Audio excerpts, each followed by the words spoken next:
just when you thought it was safe to go back to Microtech. Oh, not good, not good!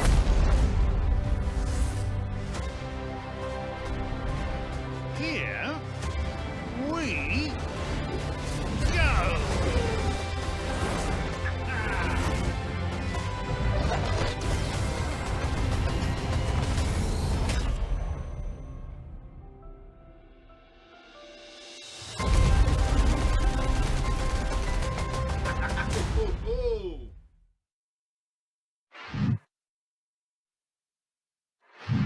And good evening, and welcome to the Soul Citizens. I am GriffinGmaingRPG, and we are back for another fun-filled week of discussion about the game we all love, Soul Citizens. No, not the game Soul Citizen, Star Citizen. And we are back for that. I figured you'd see if you guys were awake if I said that. Okay. Anyway, lay off the eggnog. No, lay off the eggnog. I haven't even started yet, believe me. Anyway, it's good to see everybody. Thank you guys for being here this week. We really appreciate you. This is a really fun show that we're looking forward to. We've been looking forward to. As you guys know, this has been IAE 2951. And we are reaching the culmination of a very, very long week. And this week, I've got some brainy, smart people on the show to talk about IAE 2951. But first, let me go through our guests. Oh, no, I'm going to go through our hosts first, then I'm going to go to our guests. First, to start off with my buddy on the far end there, Fastcart, FC. How are you, buddy? Hey, everybody. Doing all Stay right? tuned. It's going to be a great show. Yeah, you still got money in your pocket? Some, barely. Well, that's more because of Black Friday more so than IAE. Oh, okay. All right. Well, never mind, man. All right. We only want to hear about IAE. All right. So that's fine, though. And next to him, we have GomabATL from the South. What's up, my brother? I'm doing all right, man. Doing all right. Yeah. While it survived. Just barely. Just barely. Mooch 55. Thank you so much for that follow. Whammer wants to say thank you to you too, so thank you for Thanks that. for the follow. All right, awesome. Next we have up the top AbdiYohan. What's up, Abdi? Hey everybody, how's it going? I've had a good week. It's a lot of turkey, a lot of mashed potatoes, more mashed potatoes than anything else. Yeah. And a little bit of Star Citizen on the side. All right, mashed potatoes. Thanks for the follow. Thank you for that follow as well. Okay, let's jump to our guests. Right next to AbdiYohan at the top up there, we've got someone who's actually new to the community. We want to introduce him for those of you who don't know him. He's attended. You were at one of our bar citizens, right? DaPoets, weren't you at one of the bar citizens? Yeah. Awesome, A lot of fun. And he said, hey, another thing about this guy, he's another guy with a great voice. DaPoets, what's up, bro? How are you, man? I'm surrounded by people with great voice. I can't get away from them. There we go. Hey. Yeah, I'm doing well. I'm freezing. I'm traveling right now. I'm from Buffalo, New York. So I'm in Buffalo visiting my parents, and it's like 30 degrees. I'm living in LA, so this was a rough change for me. You've acclimated already? Oh my God. You've lost your New York armor. Oh my goodness. Yeah. One of the first things I noticed when I got to Buffalo were clouds. I actually said, wow, there's clouds there. I'm not used to that. As opposed to smog. I understand. No, blue sky and sun in skies. LA. No more smog these days. Yeah, blue skies. Yeah, DaPoets, why don't you tell some people a little bit about yourself? I kind of said you were kind of new to the community, but give us some background, man. Well, like I said, I'm from Buffalo, New York. I'm actually a partner in a wealth management firm, so I'm a CFP, CHFC, all that stuff. And I also, on the side, do like a lot of tech reviews on TikTok and YouTube, and DaPoets is my name up there. So I have a lot of partnerships and stuff with like HP, Lenovo, EKWB. So I do a lot of like water-cooled PCs, laptop reviews, cell phone reviews, stuff like that. Okay. And when I found Star Citizen, I know we'll get into that in a little bit, but it definitely was right up my alley for a couple of reasons. But the first was the community. There's so many communities that I've become a part of in Star Citizen, and they're just wonderful. So that really encouraged me to learn more about the game, get more in depth in the game, and open my wallet a lot more lately, the last week or so. So we'll get into that too. Awesome. We're happy to have you. Tell people where they can find you. Let me hit this. Ramar, thank you for that sub, brother. We appreciate you. Thank you, Ramar. Thank you. Hey, thanks for the if you just honestly just Google DaPoets, I come up everywhere. I've got I think over like 100,000 followers on TikTok and like thousands on YouTube and stuff. So I tend to come up when it comes to just tech stuff. Yeah, you all check them out, and we're happy to have you in the community, man. I can't wait to hear about your excitement because you told me about your expenditures this week, so I really want to hear the story behind that. Okay. All right. And last but not least, this is a guest that we've had here before. He's always a lot of fun to have on the show. He's always invisible, hiding behind his red crest, but we're going to call him out anyway. Kai Zen, how you doing, man? Hey, brother. Yeah, you said you had a lot of smart people on to talk about IAE, and they also invited me. Yeah, well, you're one of the smart people. That's cool. You know your stuff.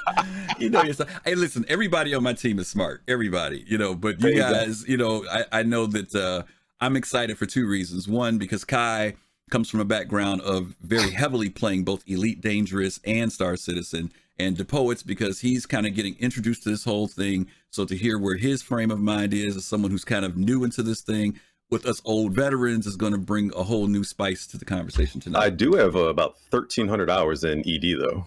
Oh, really? You and Kai are brothers. Well, see, there are a lot of us that play ED too, but Kai is really into ED. So that's great to hear. We got another elite player here. So that's awesome. A commander. Those rookie numbers. A commander. Oh, rookie numbers. Oh my God. Okay. Well, listen, let's jump into it. One of the things I do want to talk about, we opened the show up with this thing with Jax McCleary, and it looked like CIG took a different spin. Without getting into too much detail, what did you guys think about them spinning it? Because normally all Jax does is come out every day, talk about the manufacturer, and he disappears, right? But this year they decided to do this storyline thing. So let me go with you first, DaPoets, because had you seen any of the previous Jax videos from previous IAEs? I had a lot of people tell me I should really like dig deep and go into the archives of all the videos from IAE. And I was like, no, I'm just going to go into this blind. I didn't know what to expect. Like I've been to tons of conventions, CES, and all that stuff. So the first thing I noticed was like IAE was set up like a real convention. I thought that was pretty darn cool. And then seeing the trailers with Jax, it made it feel like, again, like a community. Like CIG just wanted to like really touch base with the hearts of the community and just have fun with it, and I appreciated that so much. Yeah. Well, just to give you some background, like I said, normally what happens is Jax comes out, like if it's Anvil Day, does a big pitch about Anvil, blah blah blah blah, then we see him the next day on the next manufacturer. This is the first time we've seen them do this narrative, because normally we would have had them for all 8 days. This time we had them every other days, 4 episodes, but a narrative this time. So it was a slightly different spin. And in a way, for us who've seen them over the last maybe 4 or 5 years, it was almost refreshing. You know what I mean? Because it wasn't the same thing that we've seen before. Kai, what did you think of it? I liked it. I mean, it's a continual evolution of a thing. I mean, we've had, like you said, he normally comes out and does sort of just the brief little sort of presenting stuff, intro MC stuff, but we have had a couple of times where they've done some light narrative. If you remember, with the Nomad, there was that whole thing where him and the buddy went out and he clipped a mountain and they had to repair. They were sleeping out. And then there was the other one, I forget which one it was, where he was like, we're getting a sneak peek at whatever, and then he touched something he shouldn't have, and before you know it, there's alarm klaxons going off and they're trying to sneak out. Right. That was last year. Those were last year. So they started building, like you said, the narrative from last year into this. Those are good points. Good. I just think it's interesting that we had Space Jeremy Clarkson behind the wheel of a vehicle this year. It was cool. Yeah. That's cool.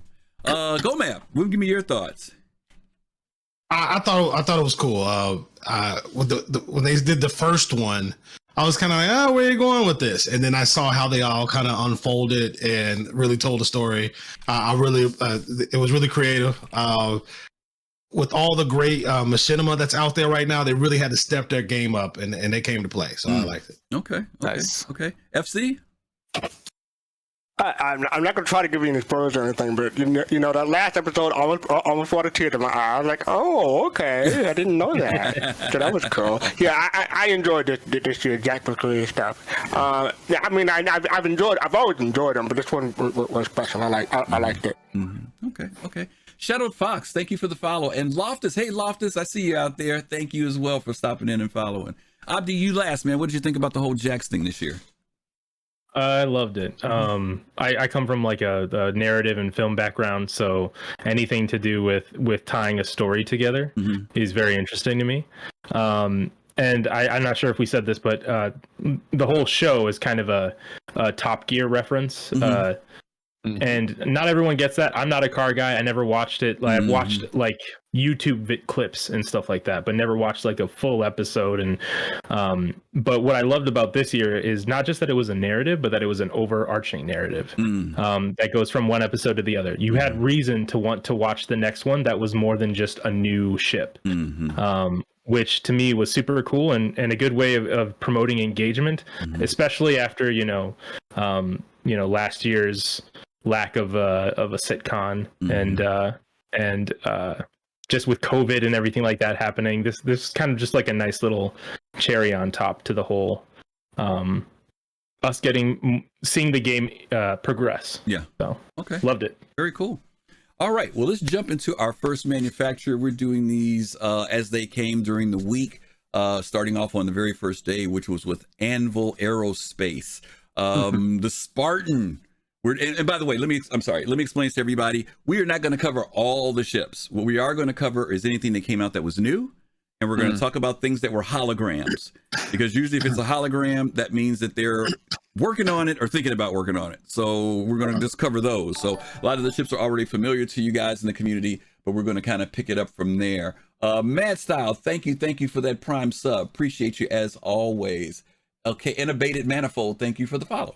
Let me start out with let me go alphabetically. Abdi, your thoughts about the Spartan. There was rumors about this. This is one of the, probably some people say it was not only the most leaked IAE, but that a lot of what we saw ahead of time was actually spot on. We did know that this vehicle was coming, built on the Atlas platform, blah blah blah blah. But give me your thoughts about it. You can tell me what you think about price point, the vehicle itself. Just give me a synopsis of your thoughts on the Spartan. I feel like price point is pretty spot on for this one. I thought it was for me. My philosophy with ships is buy big and earn in-game small. So like buy your smaller ships, your ground transports and stuff like that. Buy that kind of stuff in-game with in-game credits. But this was $65 and a good LTI token. So that's kind of what I kind of came into it thinking.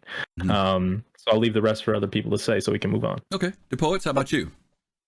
The Spartan is actually what I was really hoping for, because I love the Ursa Rover, but I wanted something bigger and badder. And the Spartan hit it so nicely. I bought two of them. So I even got the polar paint, and I put that big one in the 890 jump because it matches quite nicely now.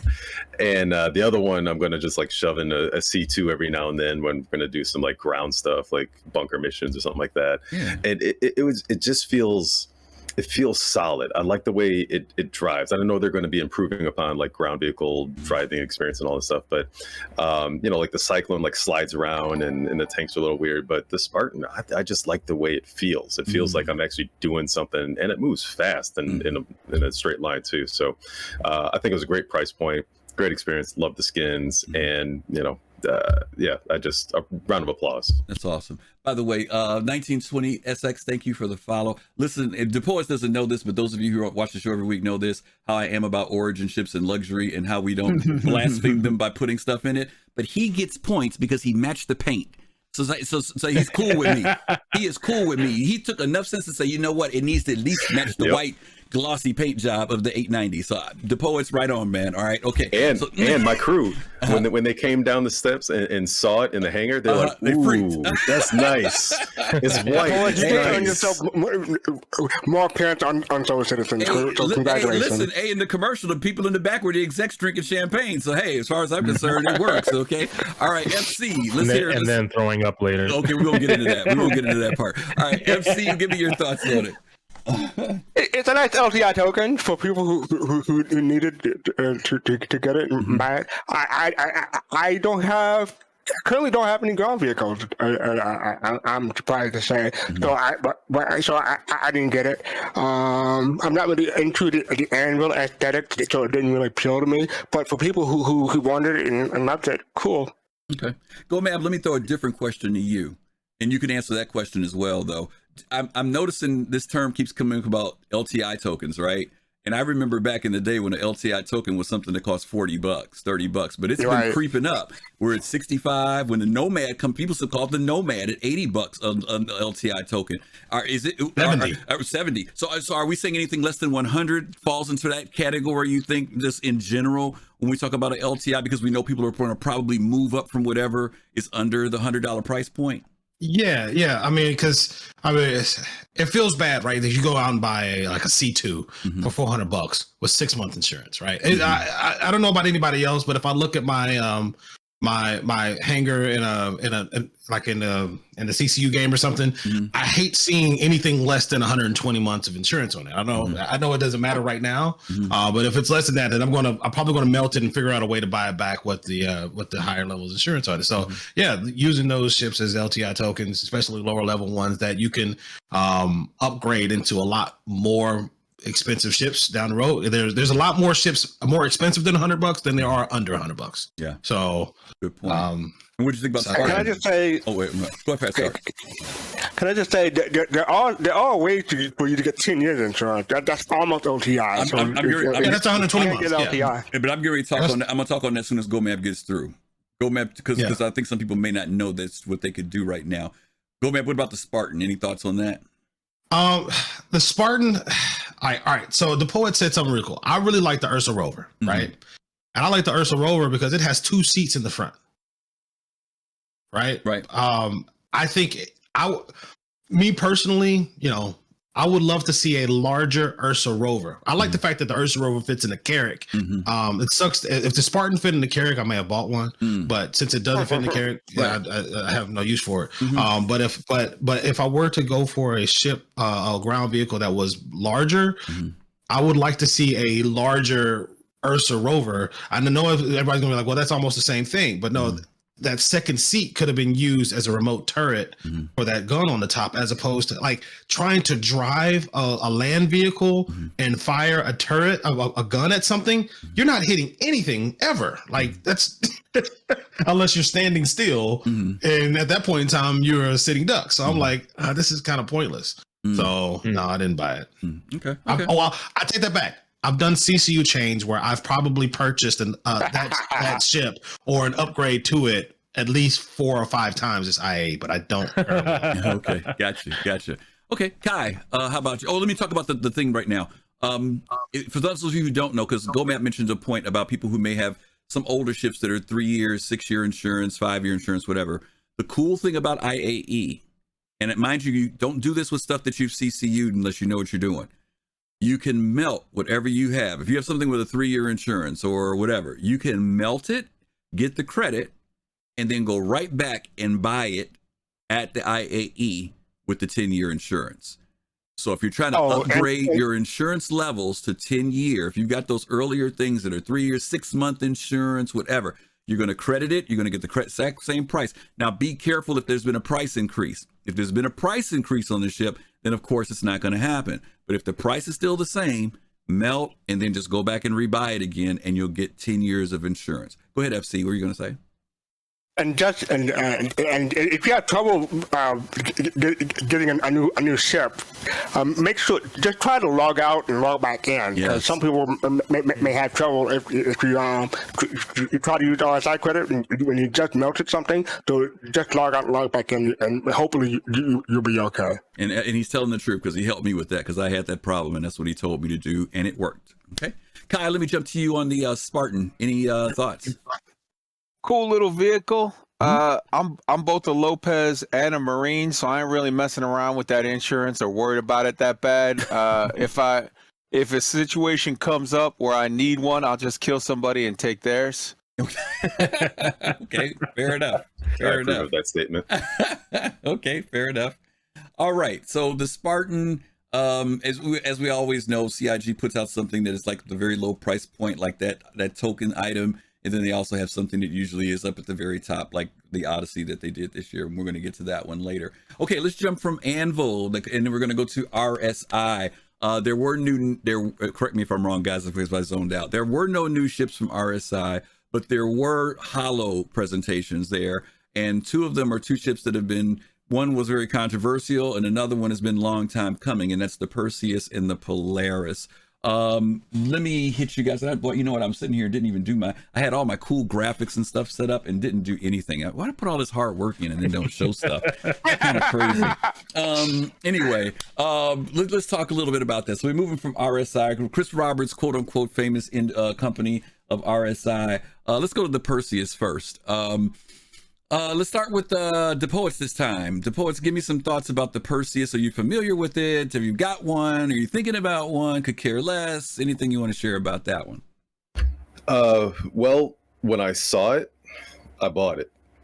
So it was kind of a done deal. I love the shape of it. I love the idea of us in the future being able to, use Blaze and NPCs. So I think that's one of the ships that it's like a perfect size where if you just wanted to solo a big ship, you could do that with the Perseus and wreck shop as well. I hope it's maneuverable. I like the fact that it's what do they call it? A capital corvette or something like that. So I think it'll be like an extremely fun ship to just solo or bring like 2 people on and you guys are just having a ball. So I like the kind of like the arrow look of it as well. Like it's kind of like sharp at the point and it just looks like it's going to do some damage no matter what it's going to do. Yeah.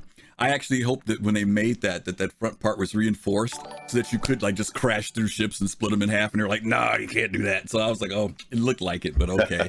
I'll take that for $1. Win Dizzle Bizzle, thank you for that follow. Thank you. Let me jump down to FC Perseus. We've talked about this ship before. Any thoughts in regard to it? Do you think it's coming anytime soon? I mean, it's in the hollow thing now. And usually when it's in the hollow thing, it's supposed to be maybe coming. But what do you think?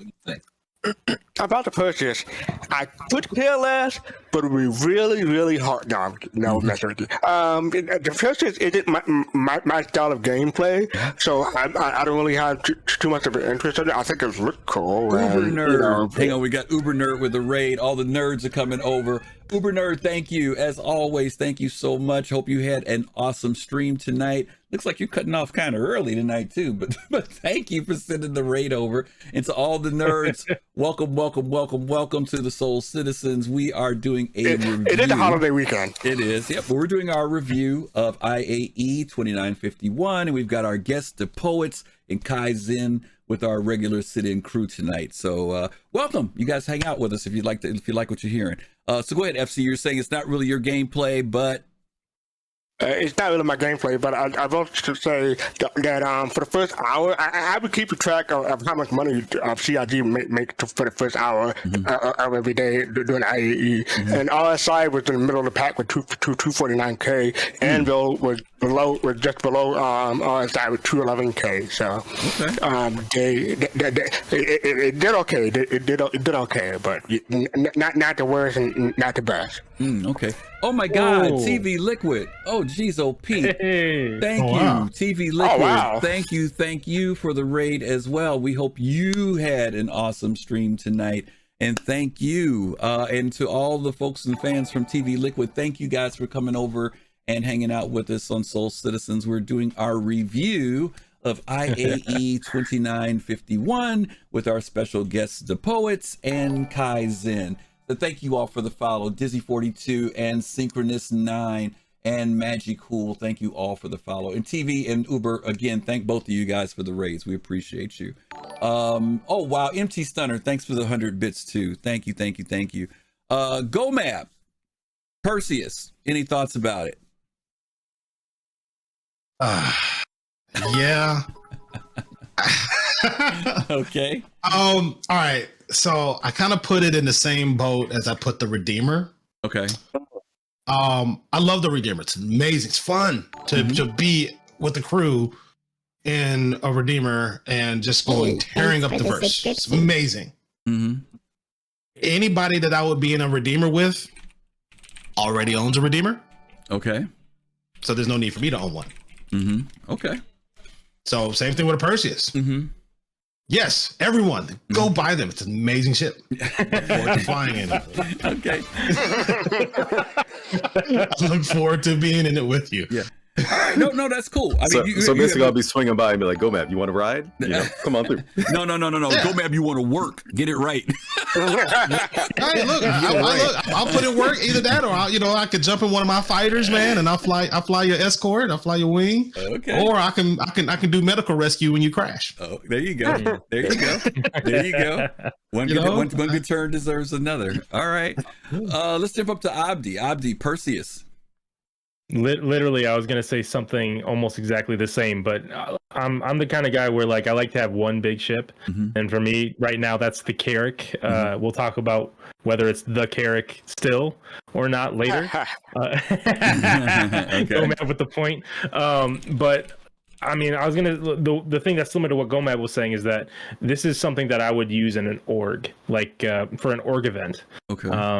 Or if I was like going to play in my org, not my org, but the org that I'm a part of, I would join up with whoever was in one of the servers, and we would jump into a Perseus and have a fun time shooting stuff up. But not something that I would own myself, just because I know so many people already have spent that money, and I'm cool with them spending that money. But I don't feel the need to myself. I got you. Big Black Gaming, thank you for those 5 subs. Y'all sending Big Black Gaming some love. Those of you who benefited from his generosity tonight for those awesome 5 gift subs, we appreciate that, BB. Really do appreciate that. And Kai, Perseus, man, give me your thoughts. Love it. Love what it's about.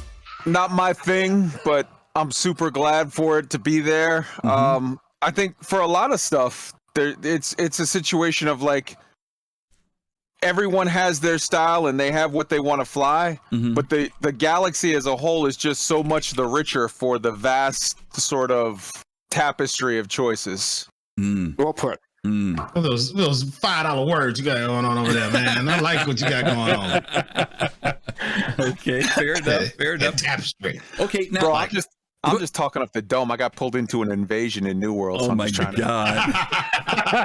This man, he never stops in New World. He said he'd be fishing. Oh, he never stops in New World. He's always in New World. All right, so let me throw the controversy here. That first of all, if you all remember, let me go back a second. When the Perseus first came out, the price point made people holler.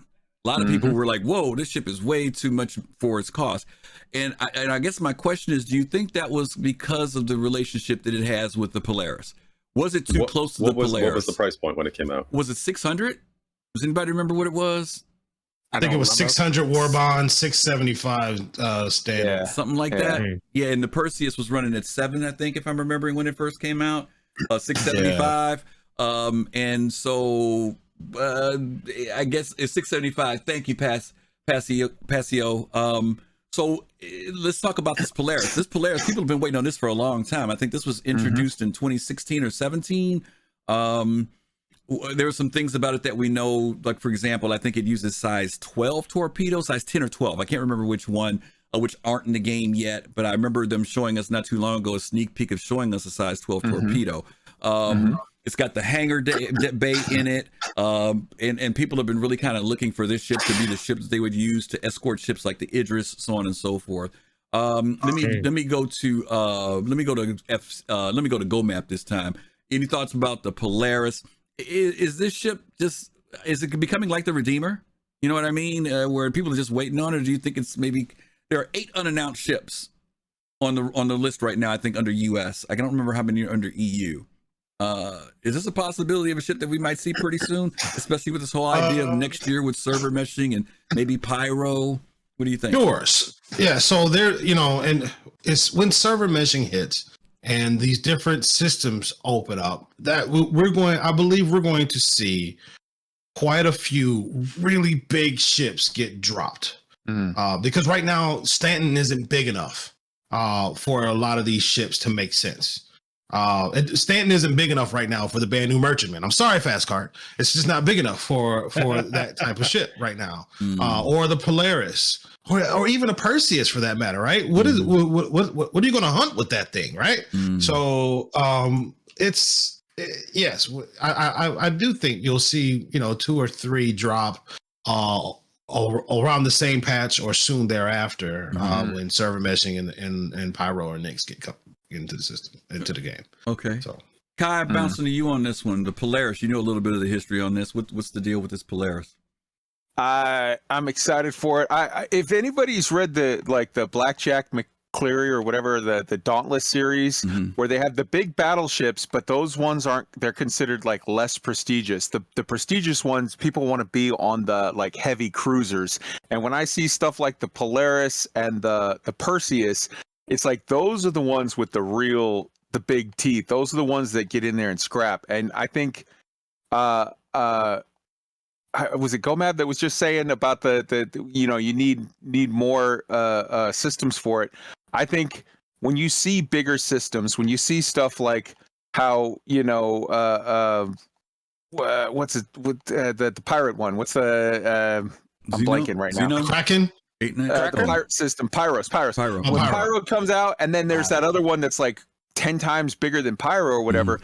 These are gonna be like the big boys that you see like cruising out in the deep waters, and I'm excited to see that. I feel like when you get to the big like the Bengal and the Idris or whatever, that's like if you see him, you already messed up. You came where you ain't supposed to be. But like these are the ones that you're gonna see out on the periphery or whatever, where it's like, man, there's 9 of us. You want to give it a go? Let's give it a go. Okay. You know? Okay. So I'm excited. All right. Standard Dev, thank you for the resub. Vengeful, thank you for the resub as well. Appreciate you guys and welcome. Let's see. DaPoets, you familiar with the Polaris? Well, I own one now. And it doesn't get you more familiar. Wait, what you got now? Wait a minute. Wait. Let's stop this camera right now. Because I remember when you were at the Bar Citizen, you implied that you had not been in the game that long. So how long have you been in Star Citizen? I opened an account in February, and then I actually looked at Star Citizen September 16th. That's when I bought my first anything in Star Citizen. But hold on. DaPoets, there's 2 ways to measure how long you've been with the project. The first is in days, and the second is in dollars. I think maybe you've been with this project for a lot of dollars. Well, all right. Okay. So let's put it this way. When I saw the Polaris, immediately Method Man rang through my head saying, "I came to bring the pain."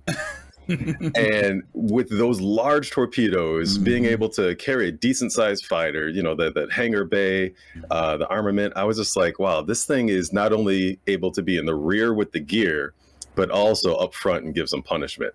So I also look at it this way. My gameplay is I'm fine and happy to play solo all night long. But the very first thing I always do is I open Discord and I go through all of my groups and I see who's on, because that's just the first thing I do. Like Enterprise's crew, they're on. Let me hang tight with them for the next 4 or 5 hours or whatever. And then based on how many people are online, that kind of determines what the night's going to be like. And so if we have enough people, we could hop into Polaris. We have a couple of people, we're doing Ares Ions or something like that, so the Polaris seems like it's going to be a fun ship just to do whatever the night turns into. But it's also me looking forward. Stanton is too small for the Polaris, like has already been said. Right. So I'm already looking forward to server meshing and everything opening up in multiple systems. So that's how I'm looking at gameplay going forward. And right now we're just reporting bugs. That's how I see it right now. Okay. Whew, boy, what a great perspective for somebody who just got here. Okay, I love that. I love that. Well, breath of fresh air, I tell you. DaPoets, are you in an org right now? Yeah. Basically, I'm with Enterprise, his crew. Okay. Cool. I love the fact when he's in Quantum, he's jumping on the drums, playing and stuff, music and everything. Playing music. And then I also I'm tight with I think it's good though. Papadopoulos. Getting in an org for that bigger gameplay is super essential. So I think you've already he's doing it. He's doing the thing. He's already got the Star Citizen flow. Yeah. Excellent community. Lots of love, and I'm a Patreon with him now as well. I just love the group as a whole, and there's all other groups that I'm a part of as well. But that's the main one that I'm tight with. That's awesome. That's the org that you're cool. Very That's cool. Awesome. Okay. All right, let's go ahead and jump forward now. We're going to leave the good old folks at RSI. And let's jump. Yeah. Before we jump forward, I just want to say I love you, Kai, for that Lost Week reference that you made. That's a great book series. Thank you. Oh, love that book series. Hell yeah. Okay. All right, let's jump into Aegis. This is our other big military operating company. And as most of you guys know, there was a lot of anticipation during PTU. We know this was released earlier, but that was the Aegis Redeemer. This ship had been a sleeper a long time. She was a hangar queen for a long time. All people could do was pop it up in their hangar and look at it. It was the winner of the competition that CIG did back in, I think it was 2014, 15. The last great starship? Last great starship? The next great starship. The next great starship. The next great starship. And it was done by some backers and some enthusiasts under the name of 4 Men of the Apocalypse, even though there were only 3 of them. There were 4 horsemen. Yeah. There were only 3 of them, but they won I think it was like a $30,000 or $40,000 thing. I think a couple of guys ended up working for CIG, but this ship sat for a long time. It languished. Originally, it was released as being a dropship gunship. And CIG, basically, there was a lot of questions in the beginning. What manufacturers are going to fall under, blah, blah, blah, blah, blah, blah, blah. When CIG announced that it was going to fall under Aegis, some people were excited. Some people were like, oh, it doesn't fit the Aegis look. But if you guys remember in the lore, a lot of what we have in ships for several ships are older versions of ships that are current. And so this was supposed to be the newer technology. And CIG went back and did some revamping of the ship. They gutted it. Basically, it got larger. They relayed out the format of it. It still does have a little bit of a gunship feel to it because not gunship, dropship, because you can carry some guys in the back that can run out the ramp.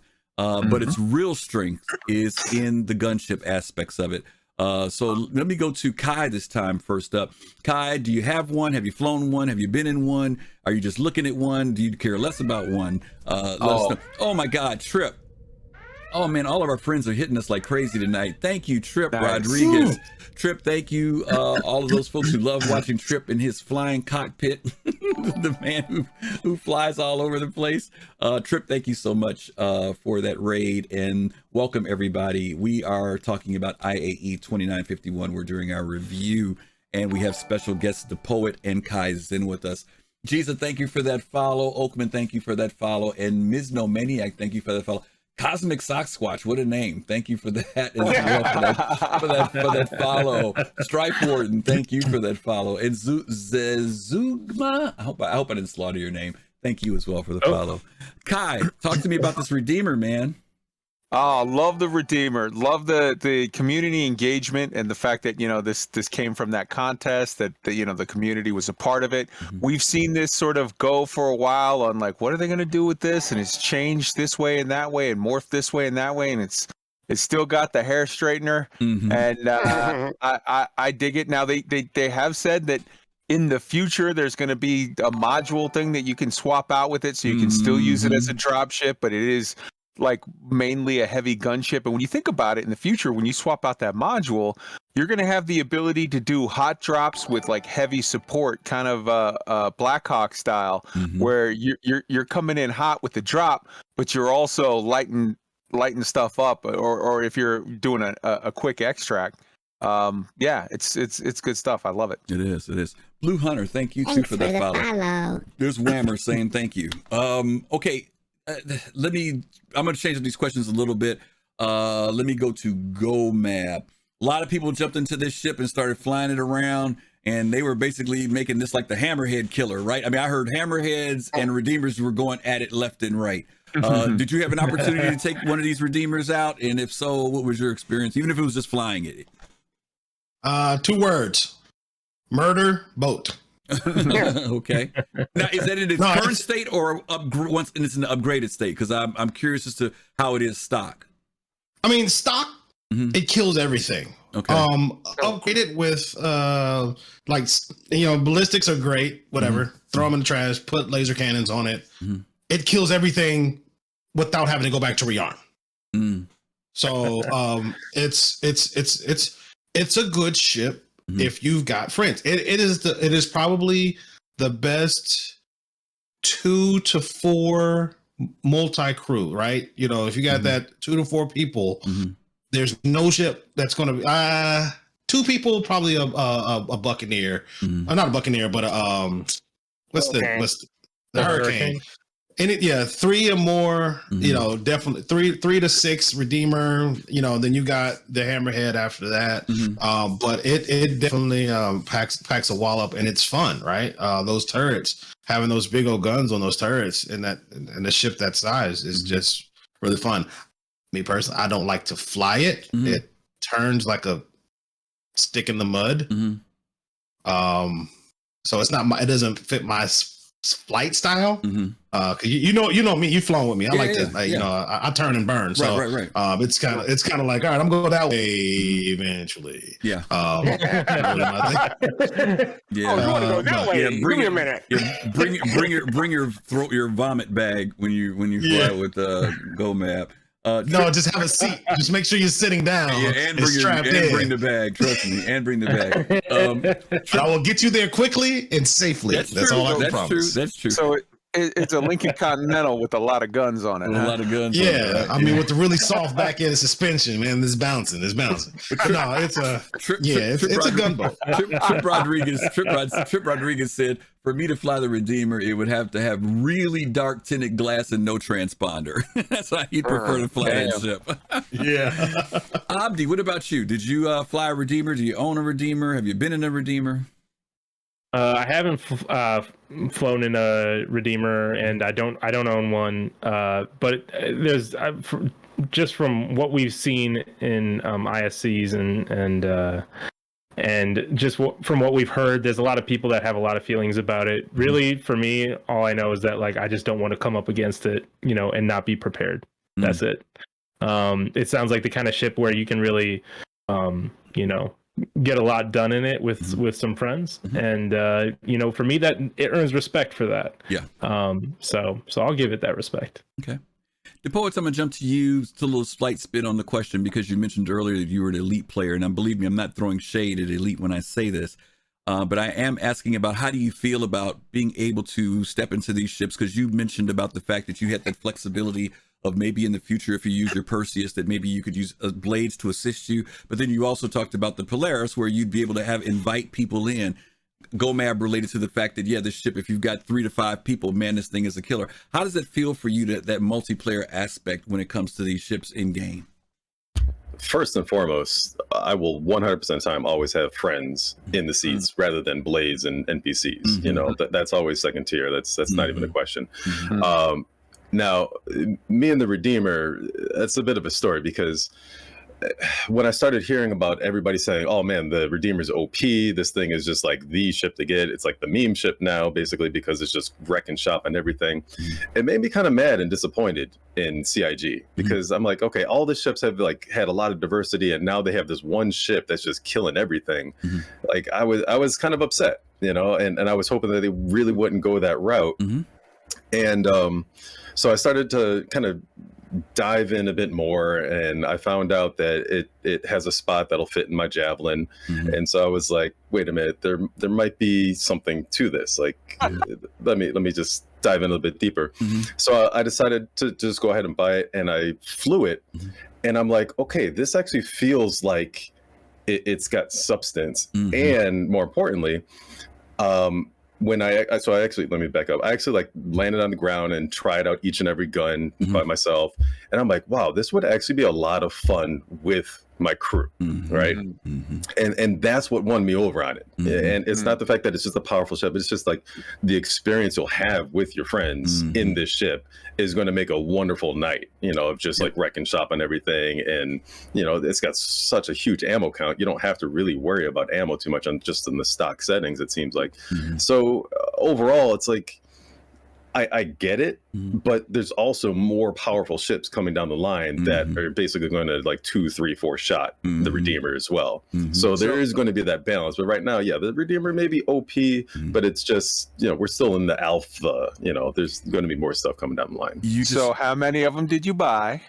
I only bought one because I only one javelin. All right. Well, here to your point. Let me just so you're talking about how you were a little angry. Wait till you see the anger when they nerf it.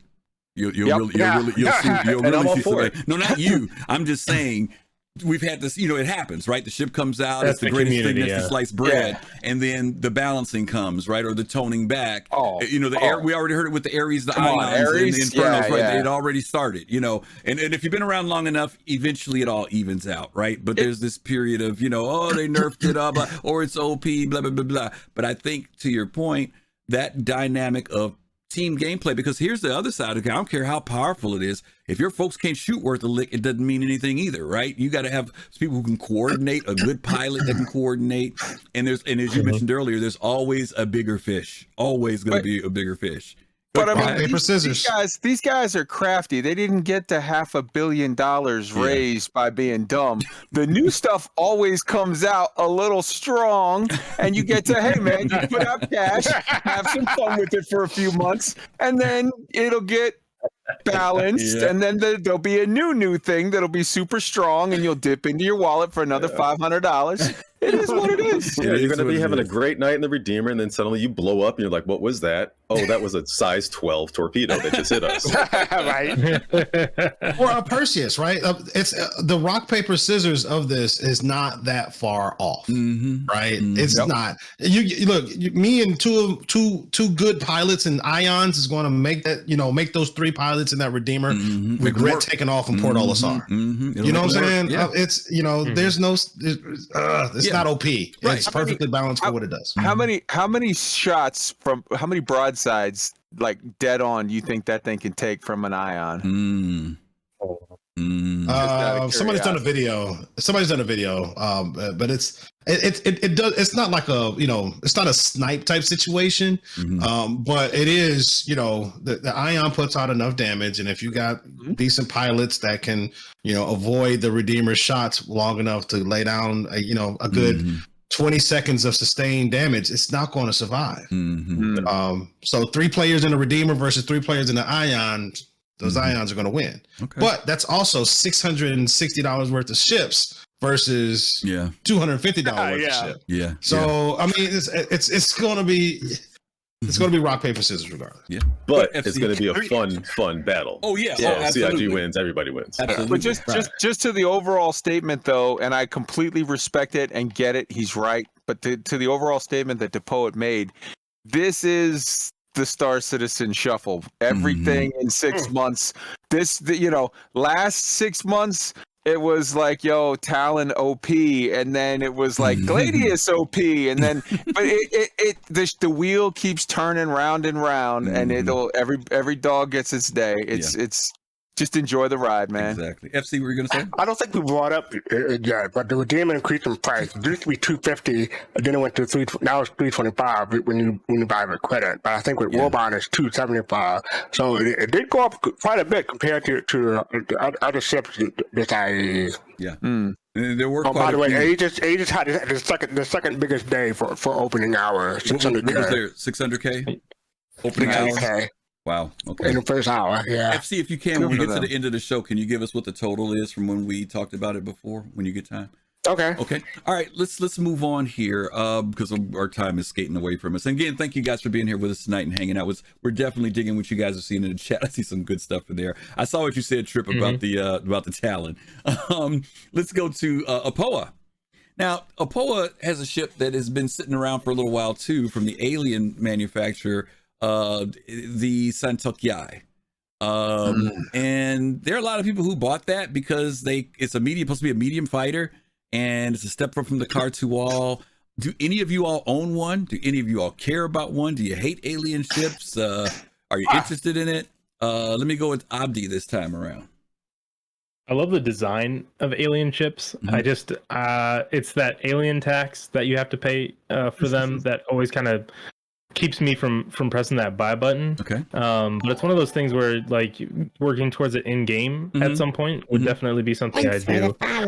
Just because if you really like, all of us love Star Citizen because it's like it's good sci-fi, but like these alien ships really give you like that the fi, like the sci-fi part of it, where like these ships are turning every which way. Their design are really interesting. They have gravlev technology, that kind of stuff.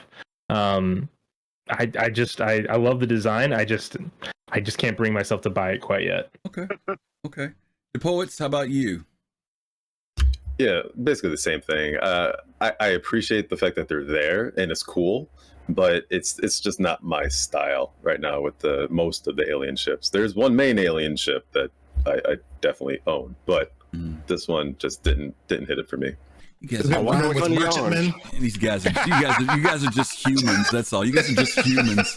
That's all. Kai Zen, Sunteki Eye. Any thoughts?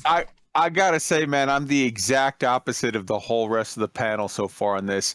To me, I love these ships. Now, don't get me wrong, I get balking at the alien tax, but let me tell you something. If you have not gotten behind the wheel or orbs of a Cartual, like that game, that ship is poetry. That ship is sublime, and I think honestly, I think it's the greatest ship in the game. Not because of stats and what it does or whatever, but because when I sit there with my hands on the two orbs of that crazy grasshopper, and then it starts going full on GoBot, I'm like, I'm Tom Cruise in that one movie where he's like forgets everything, and he got that little spaceship that folds up and around and whatever.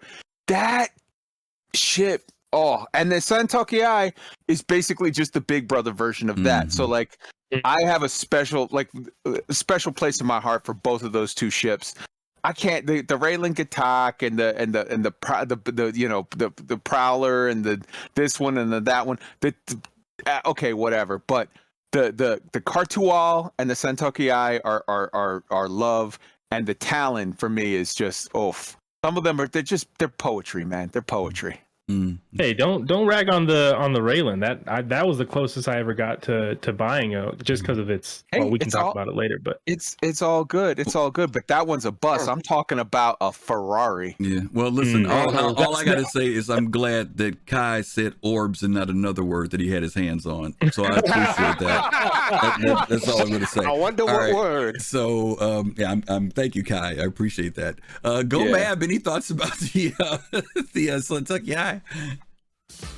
I knew about it, forgot about it, and then I read about it again this week, and then forgot about it again until you said something. Okay, fair enough. Like, I think it could be really cool. I mean, it's one of those ships.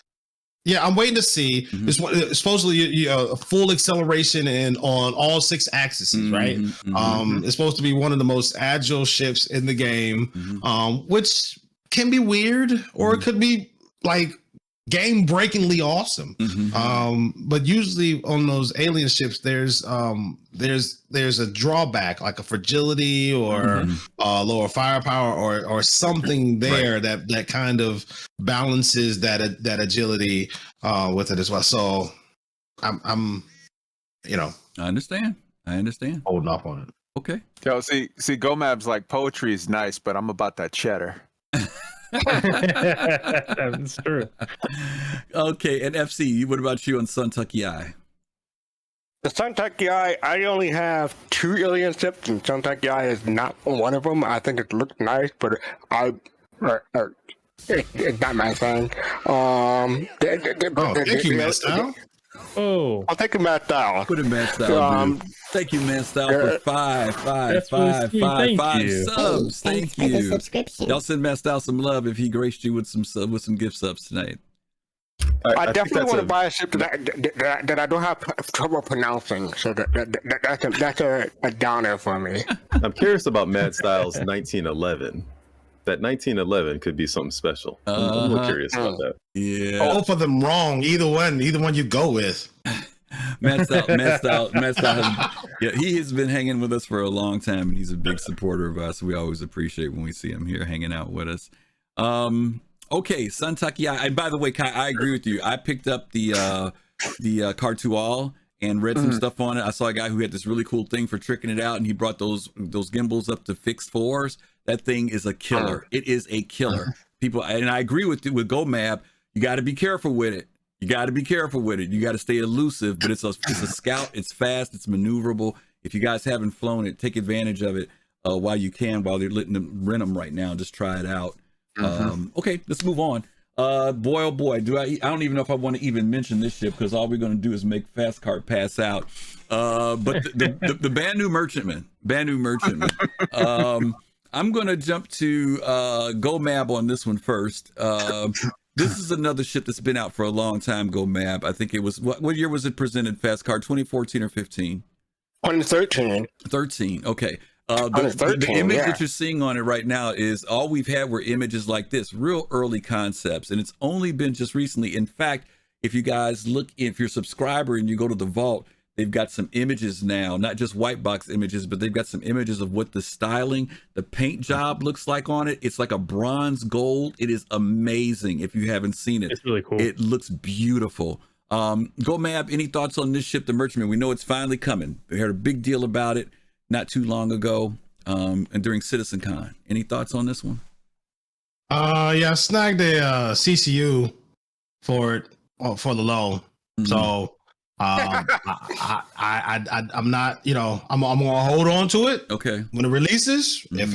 if it's amazing, fantastic, awesome, the ship of my dreams, I will apply that CCU to my Hercules C2 and ride out into the sunset with it. Okay. If it ain't, I mean, it's going to go up in value either which way. So that too, right? If I need, if for some reason I get a lot of friends that I ain't had before playing this game, and I need a Polaris, yeah, I might use that to stack up to that, right? As a CCU chain. Who knows? Well, I bought the CCU because it was a good deal. I had the credits. Okay. See what happens. Makes sense. DaPoets, how about you? Banu Merchantman.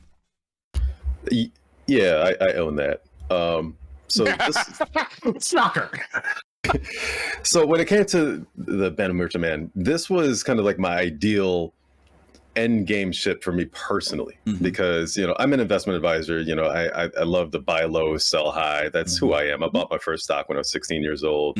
So having a ship that has a lot of cargo capacity, can like just kind of drop anchor and have stores inside of it, and the people or NPCs can come and buy low, sell high, do whatever they want to do, and then I can pick up anchor, go to another system, do the same thing all over again.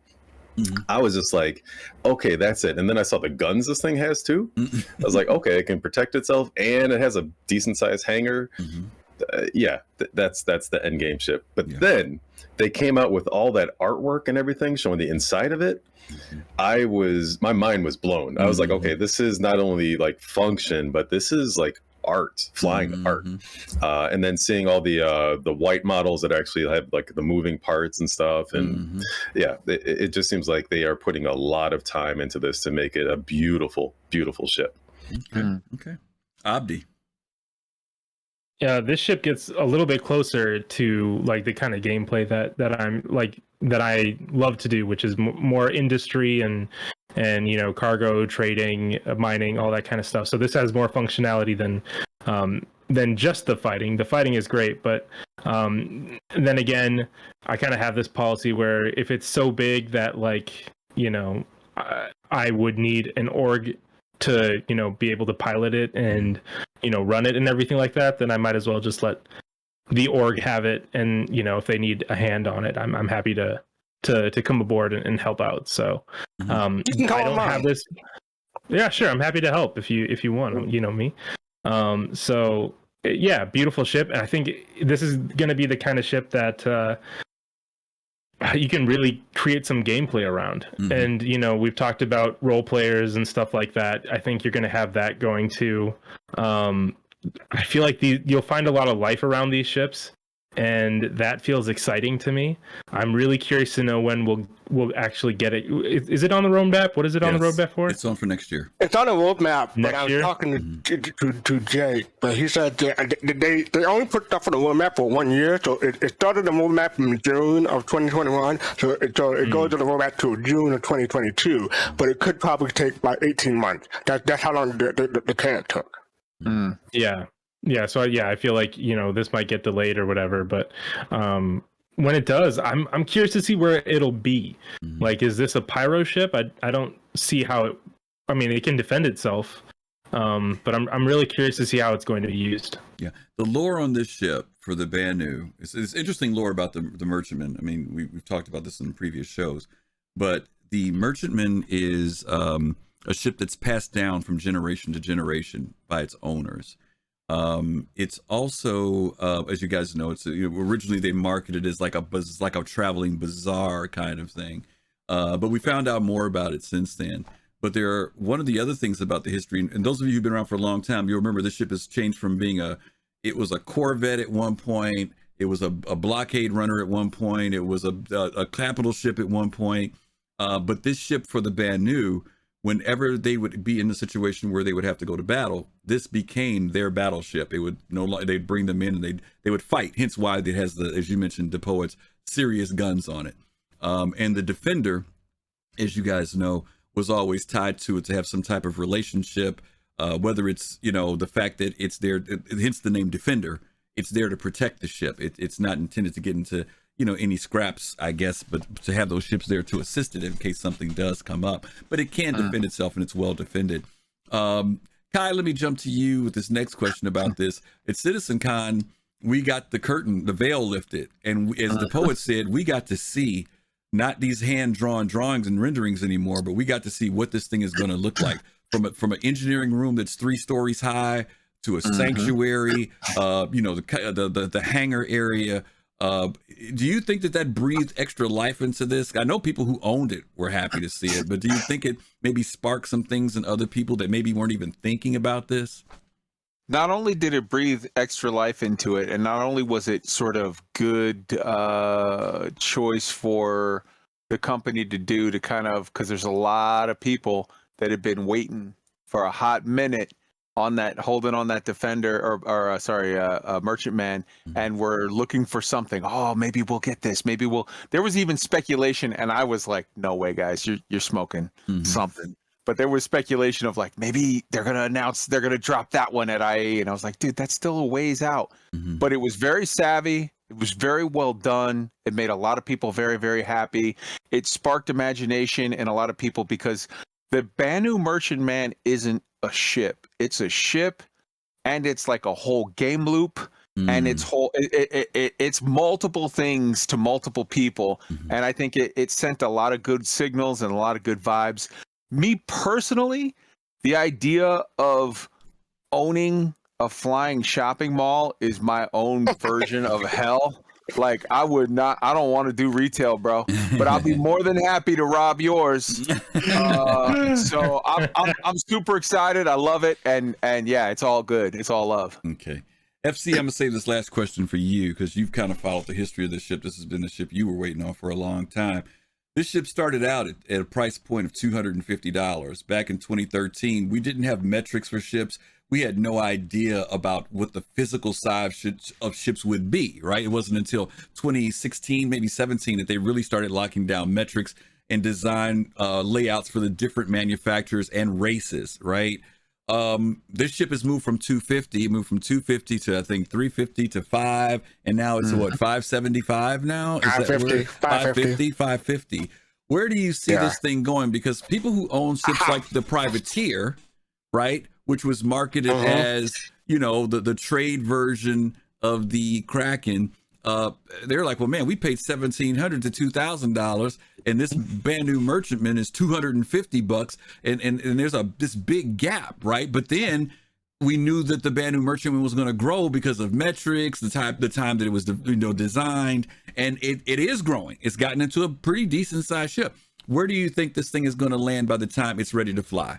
We're at 550 now. Where do you think by the time it's ready to fly in people's hangars? Where do you think it's going to maybe be at? Between what and what?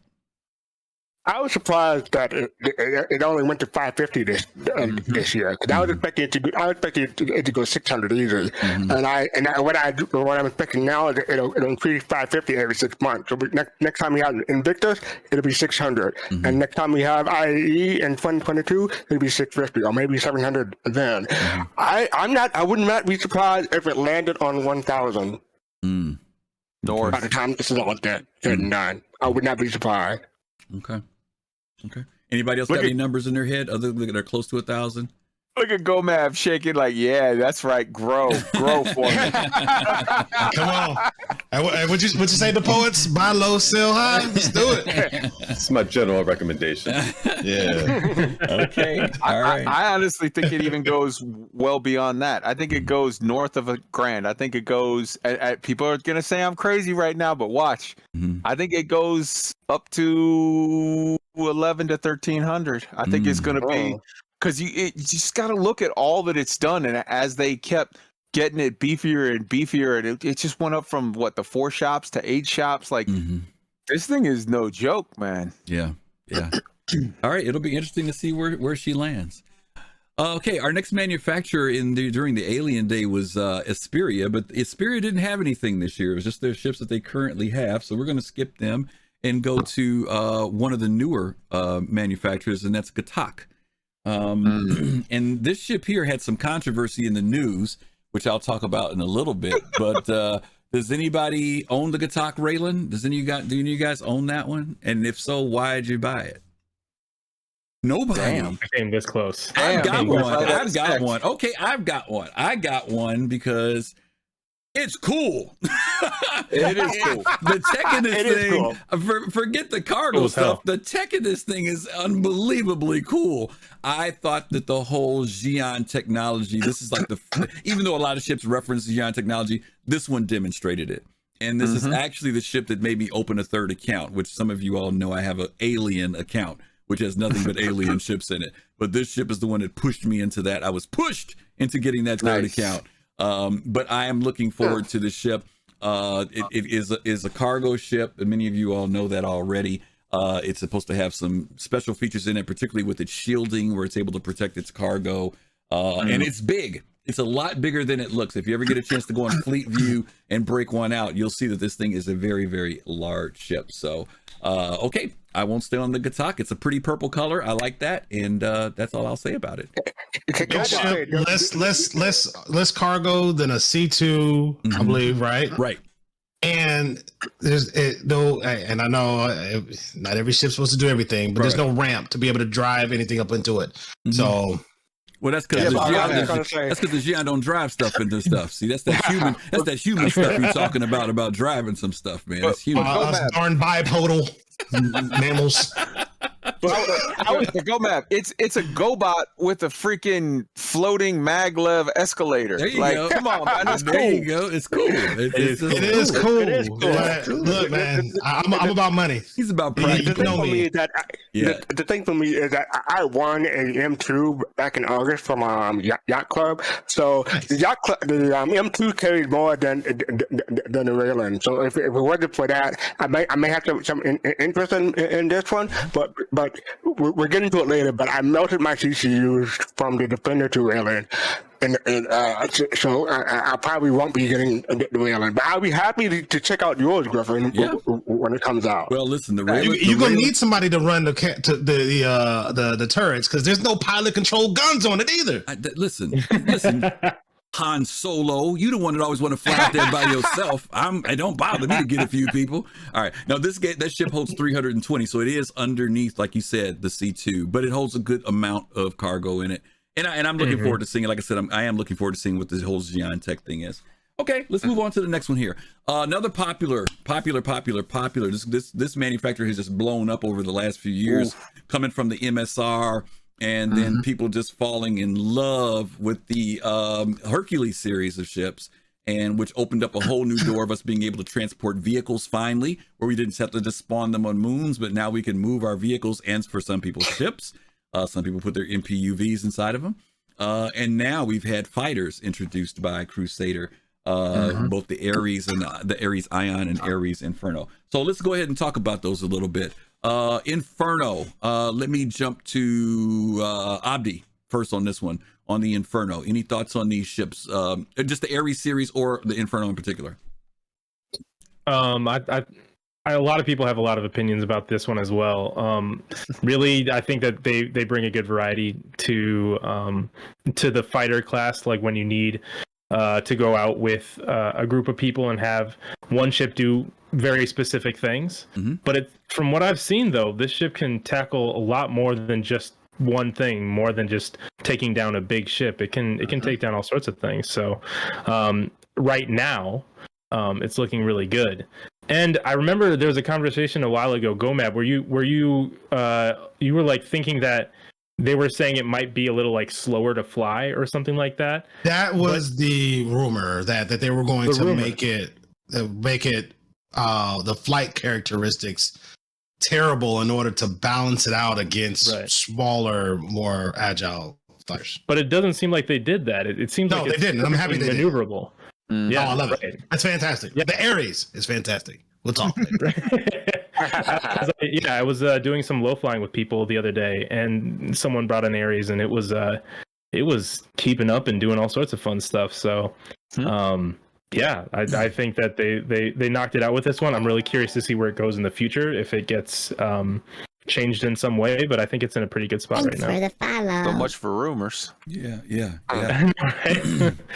DaPoets, since you've got the Perseus and the Polaris, they don't necessarily fall into the category of what I'm about to say, but there's this title that they've given these ships is, some people say capital ship killer, but CIG is also kind of more elaborated to being a capital ship disabler more than anything. When we watched the Jax commercial, I think the episode 3, they showed Jimmy out there and he's firing at this ship and it blows up, he's by himself. But the reality of it is CIG didn't really sell it as that it could buy, you can go out there solo and take out a cap. So what are your thoughts about this ship in the sense of its trade-off? It's got this big, everybody's ranting about this size 7. Is there a trade-off on this ship though? Is it the perfect ship? No. Well, I gotta say, I love flying big ships. Like I like the feel of like I'm doing something, right? Mm-hmm. And the Ares line actually gave me that, oddly enough. Mm-hmm. So I wasn't really interested. I was like, oh, another fighter, okay, because I'm not into fighters all that much. Mm-hmm. So first I tried the Inferno, mm-hmm. and it reminded me of the Microsoft DOS A10 Warthog game. And that cannon was like, mm-hmm. and I'm like, okay, that's fun. Uh-huh. Not my style in Star Citizen, but fun. Mm-hmm. Then I hopped in the Ion.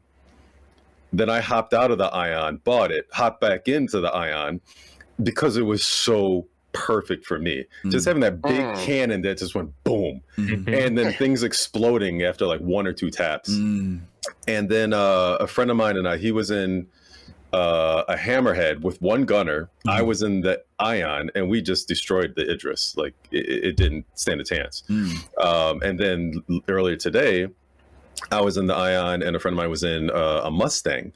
And we're just going through all those asteroid belts, doing bounties, and I'm just like popping things left and right, and she's like dive bombing things in the Mustang. It was just so fun, and it's maneuverable in those asteroid belts, and I'm keeping up with the speed of a Mustang for the most part. Like she's always kind of ahead of me, but like I'm still going like 900, 950 in the asteroid belt, and being able to turn and avoid asteroids. So I love the Ion, and that is my starfighter right now. Okay.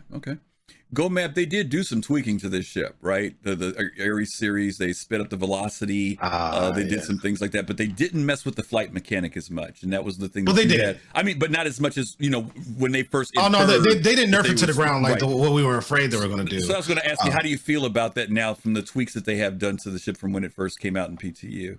Oh, when it first came out, it was butter, baby. I mean, that thing turned on a dime. That thing accelerated was ridiculously fast. Yeah. It went from 0 to like immediately. I was like, they gotta fix this. Yeah, for real. But yeah, I knew they were going to fix that. But no, it flies. I like the way it flies. I have no complaints the way it flies. As you know, Griff, and we've talked about this. I bought both of the Ares. Like. Bought them way back just to say, hey, I want to see which one's going to be the one I'm gonna go with. And you said that I was going to keep both. I'm here to report. Pour out some liquor for the loss of the Inferno because it has been melted to a bucket of slag. Okay. It is gone. Okay. It's not that Team Ion. Okay. Team Ion, man. That look, the flying sniper is just like I enjoy it so much. It's like everybody's like, hey, we're gonna do our Redeemer. I'm like, I'll be in the Ion doing mop-up duty, catching the stuff that get by you. It's not gonna get by me because once that pip turns green, That pip turns green, their life goes black. Okay. There's something satisfying of seeing like a small ship go across your bow, and then that red beam just pop. Yep, it's a sniper. It's just such. It's such a satisfying ship. And now, it's not like it's not without drawbacks or downside, right? Mm-hmm. It's not one of those things where people should be running around screaming that it's overpowered. I mean, the thing fires like around every time it feels like firing around. Mm-hmm. It's, so you really gotta, fly and line it up and make sure you're making good shots. Mm-hmm.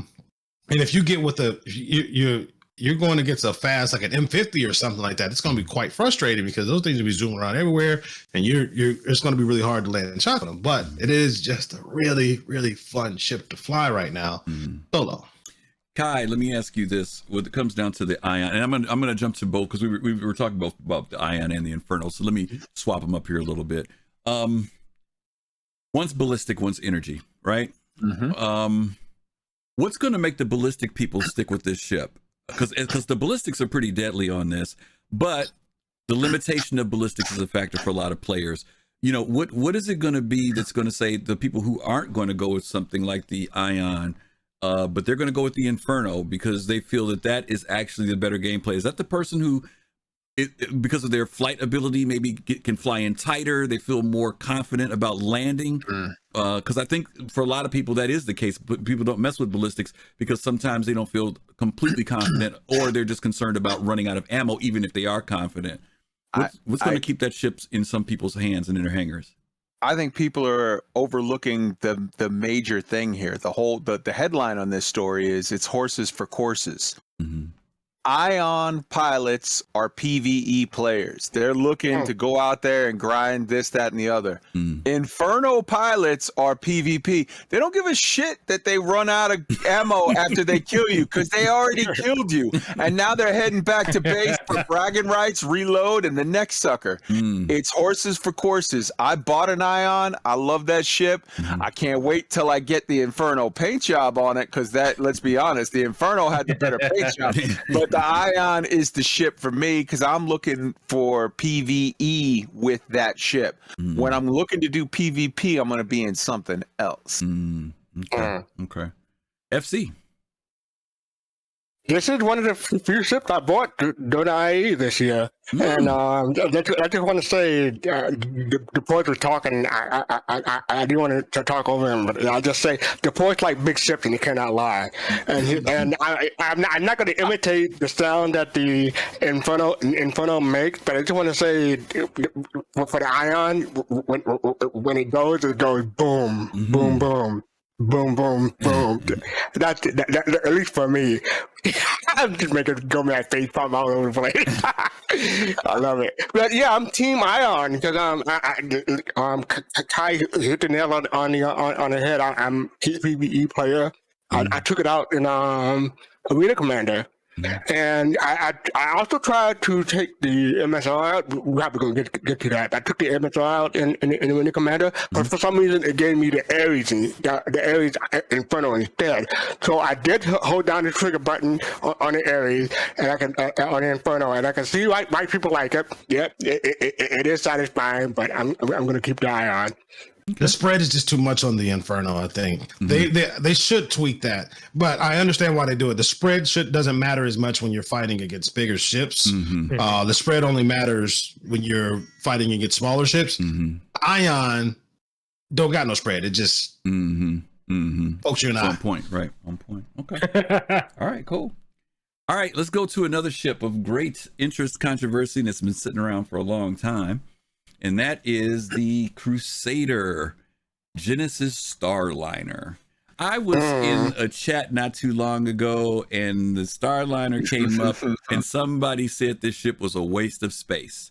And I was literally taken back by them saying that. It threw me. I almost, my blood pressure went up when I heard that. Right? It really did. I'll slap you so hard your mama will faint. Well, I think part of it comes from the fact that there are still people out there who don't see the total arc of what Star Citizen is supposed to be. We used to play. And you guys, I know I always bring this game, gang. So please forgive me. Star Wars Galaxies. when we would move from planet to planet in that game, you would go to a shuttle station, wait for the shuttle, just like we wait on the trains. You would see this great ship flying. It kind of looked like the bigger version of the what was that ship called? The blockade runner. It was a smaller version of the blockade runner. And it would fly in and land, and you would go get on that ship, and then it would transport you to the next location, and you'd land there and you would get off. It was so cool. If I didn't want to fly my ship, that was a way to get around. It was inexpensive, it was scheduled, and it worked. And I kept hoping that Star Citizen would do something like that. Now, even though there will be an NPC scheduled kind of flight thing, many of you know that there's also going to be careers for people who want to use this ship in game, and they will be able to not only pick up regular players, but pick up NPCs as well. So this one is going to start working on this. Let's talk about it a little bit. Let me go with Kai first on this one. Kai, you got any thoughts about because you and Eve, we have this whole transport thing that was going on in there too, but talk to me about what you think about the Genesis. I'm loving it. First off, no one ever mentions it. Look at that picture right there. That looks like one of the Ming the Merciless ships from the old what do you call it? Flash Gordon. And I love it. I love it. I love it's a whole new gameplay loop, which is amazing. I love the possibilities that it brings with it with regard to NPC, for using it to hop. Oh, I need to go here. I don't have my ship there. Because now that we have the reality of you've got different ships in different places, you might need to catch a shuttle from this place to that place. You wake up in a hospital bed and you don't happen to have any ships there, and you got to get back to where you got to, be. I think it's super, super cool. It's a fan favorite. It's a Jared favorite. It's I'm super, super psyched. DaPoets, what about you? He owns one. Well, so I own the Beluga from Elite Dangerous, right? And it kind of reminds me of that gameplay, which I somewhat enjoyed, where you have passengers taking them from A to B to C to D, and some of them are asking for like, hey, can we stop over here and you buy me a refrigerator or whatever, It was cool, but not fully developed in a way that was sustainably fun in Elite Dangerous. So I'm really interested to see what Star Citizen does with it, because I would like to get into that gameplay and just have fun with it, because I'm all about like doing different things when I'm bored with something, right? So if it looks like, hey, like I'm really interacting with a lot of real players as well as NPCs that are making things kind of fun and interesting, and it's a good looking ship on the inside, and maybe give me a disco ball with some dice in the mirror or something like that, like, yeah, I'd be all for that. But even if I'm not, when it comes out, I'm glad it's there, and I hope that they fully develop that type of transportation for fun type of gameplay. Okay. Abdi, how about you? Yeah, excited for this. When is the taxiing missions are coming in soon, right? Like 317, 316 or something? Yep. So I'm like super excited. I don't own this ship, but I know DK does. Yeah, DK, he loves it. So I'm a be on that ship with him. Honestly, I feel like there's so much more than just taxiing people.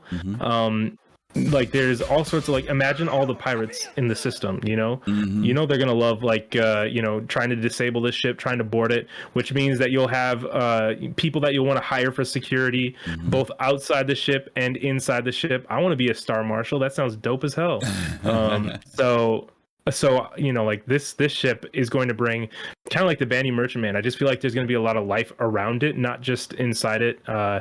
And with its gameplay loop, there's just going to be a lot to it. So very excited for it. I thought that the holo of it looked really beautiful too. It looked real nice and shiny. Apparently it's the same holo. I think I talked about this on Yacht Club, but like to me it looked extra special, but I think it was just normal. No, you're right. No, they enhanced the holos this time around. They were more detailed, like, even more than last time. That's what I thought. I thought it looked really nice, right? Yep. Nope, they definitely so did. Yeah, for sure. So I'm super stoked for this one. It's another industry kind of thing where you're not looking to do shooty with it. Although maybe a little bit, maybe on the side, but it would be kind of nice if, like, say you got boarded and then it turns into like an FPS type of thing where you're like fighting off trying to board, and you have to like save a certain number of your passengers. I think that would be an awesome thing, something that other for games sure. that are space sims haven't been able to do. You know, It would And be. they do that with this game already. We know that the Starfarer was designed to be an FPS ship. Right.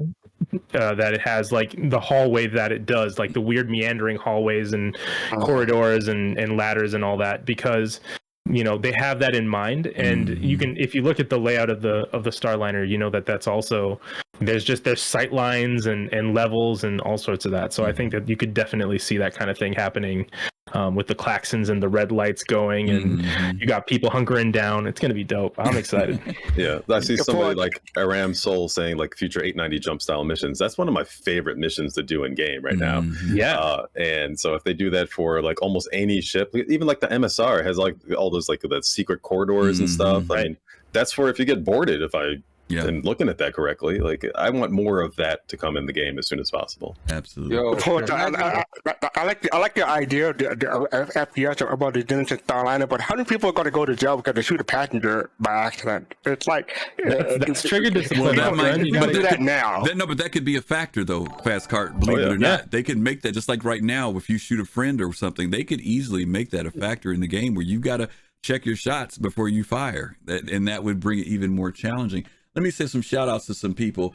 Dickie Brooks, thank you for that follow. Thraxoc, thank you for the gifted sub to Trip. Zugma, I hope I say that right. Thank you for the prime sub. And Bert's25, thank you for the follow. We appreciate you guys. Yo, you thought flying U.S. Airways was bad. You talking about getting shot by the crew. God damn. I'm just trying to go to Disney World. Yeah, there's a great, we've mentioned this before, but if you guys do a search on the Genesis Starliner, do it under Robert Space Industries, do Genesis Starliner, and there's going to be 2 links there. If you do concept, I think is the right one. One of them is just brings you to the sale page that's currently on the site, but there's another one that was the first one that Disco put together, and it does a huge breakdown of the whole gameplay loop for the Genesis Starliner with stewards, stewardesses, machines for making drinks, all the things that you're going to do during that flight, how you have to be scheduled, you have to be licensed in the UEE to even fly this ship. There's a whole lot of detail that has already been laid down in relation to the Genesis Starliners. For those of you who are wondering, what kind of gameplay are they going to come with? Are you just going to be taxiing people? It is much, much, much bigger and broader than that. So look it up. Trust me, it'll be, and it's gorgeous. It is the most elaborate page they ever put together for one of the ships in Star Citizen.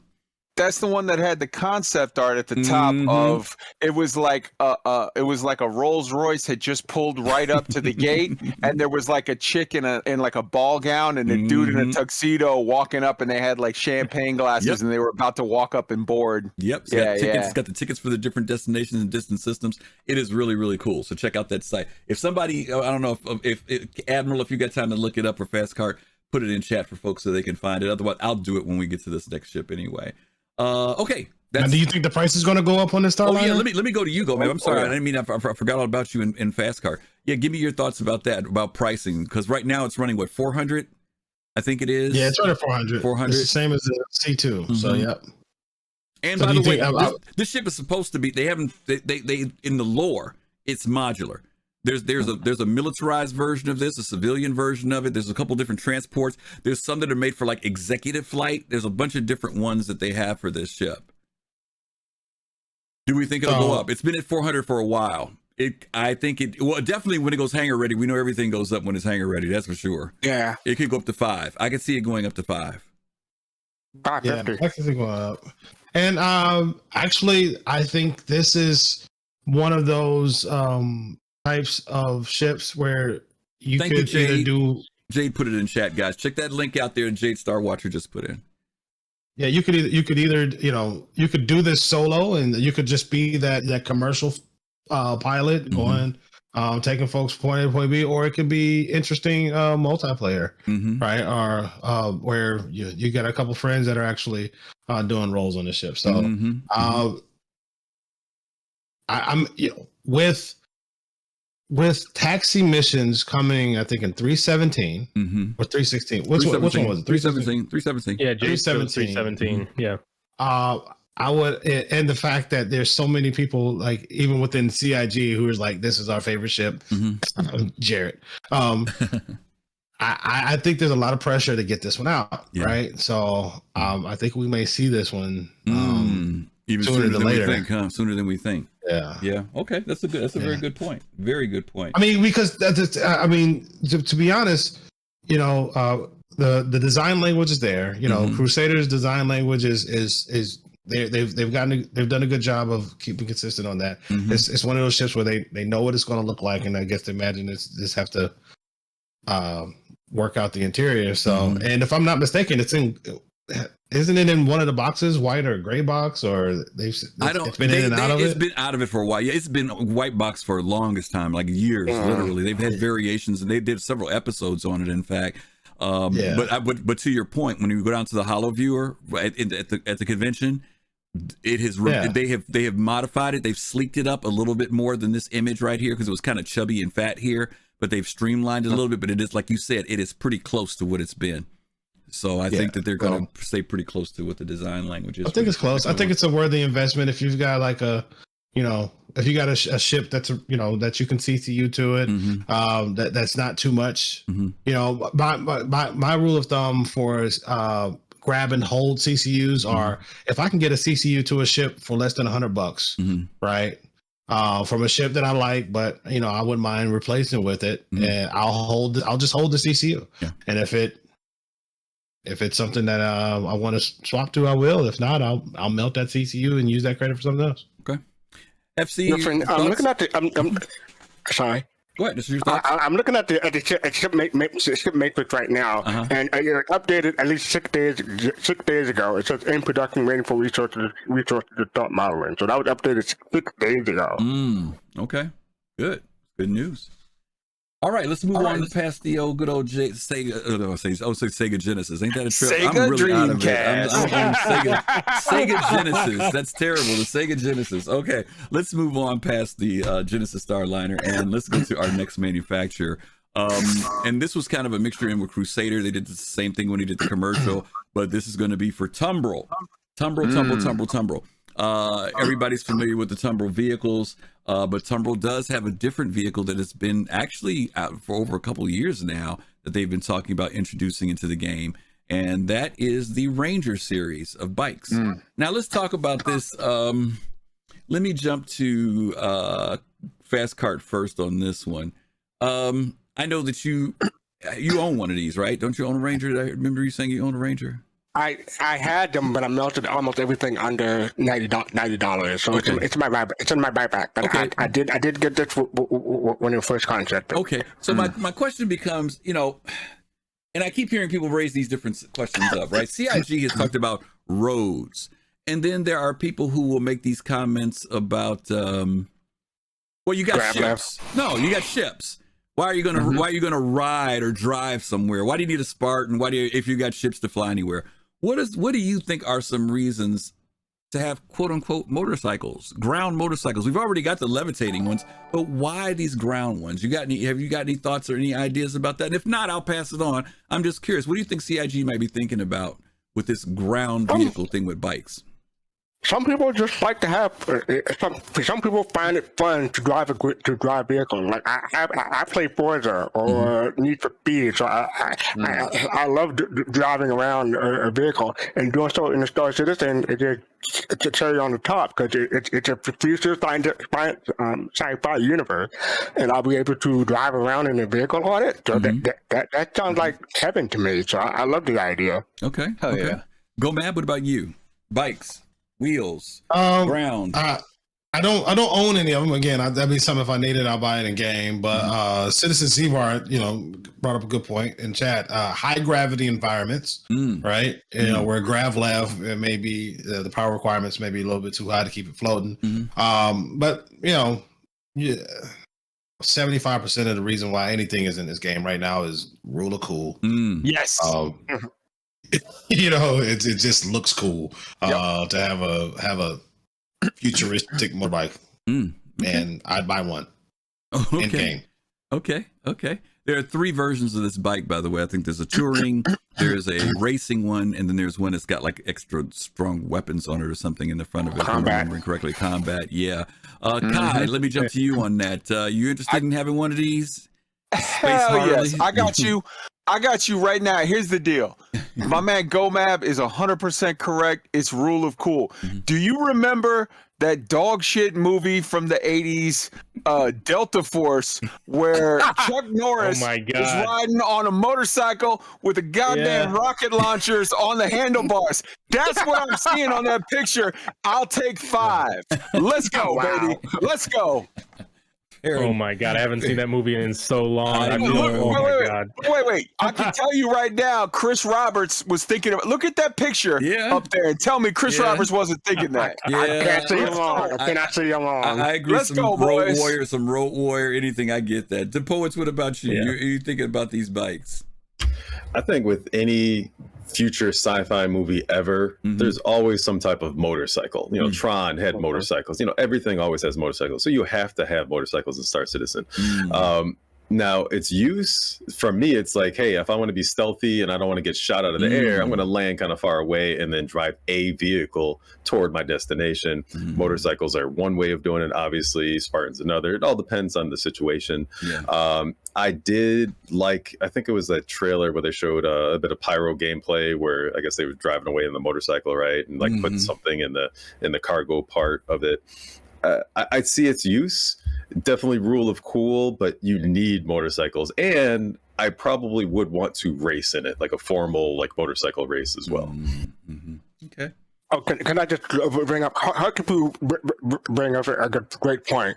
Like, there are probably areas in the universe that we can't take a ship to, so that'll be a good reason not to have a vehicle to take it from your ship to your location, like the poet was saying. And, you know, there's definitely areas where when you land a ship like a Carrack, suddenly it's getting blown away. So maybe there's just environments where you have to just have your ship at one area and you just need to drive in. Now, a motorcycle might get blown away, but maybe you'll need a Spartan or something heavier. So there could be just instances where flying just isn't feasible. Yeah, we've talked about that, and CIG has too. In fact, when the Spartan came out, to your point, DaPoets, they talked about the fact that they're going to be installing this anti-air gun turrets now. And for those of you who haven't experienced one yet, they are much more lethal now. The guns are. And there will be some for covert reasons, stealth reasons. You're not going to want to fly into a certain area. But can you imagine, you know, I almost thought of like a nighttime group of 8 stealth people who are coming out of Valk or something with these bikes at nighttime, you know, and rolling in from 8 different directions surrounding a place versus all rolling in from one direction. You know, I mean, there's a whole lot of really cool things that people can think of to utilize these for. But I appreciate your idea mentioning about Tron, because you're right, even in the Tron world, bikes were still relevant, and so were tanks. Tanks were too, for that matter. To what the poet said, I mean, I do that right now. Like when I go and go shopping, as I like to call it, at the security depots for armor and guns, I fly in out of the range of the turrets, land my Carrack, and drive my Ursa Rover up to the door. The turret it doesn't even doesn't care. Right. I go in. I go shopping. Right. I pay my tab by clearing my crime screen, my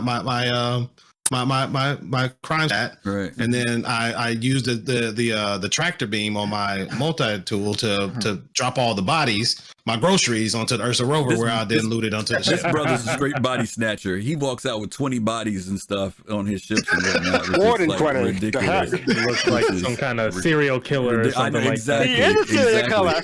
To be honest, that's an average Monday with the Ender's Elite. So, there you go. Yeah. There you go. That's how I go shopping. You know what I'm saying? There you go. I mean, Dexter ain't got nothing on Gomab. There you My go. shopping is just helping you with inventory management. Let's go. Hey, look. I got extras. I just want to say all my something ships are real kitted quick. out. Yeah, Abdi, I'm going to hit you. Go ahead. What you think about the bike? I just want to say something real quick about this. And I feel like, you know, when we think of like the sandworm and that gameplay where like, you know, there was a bunch of people roaming about the, like NPCs roaming about the landscape.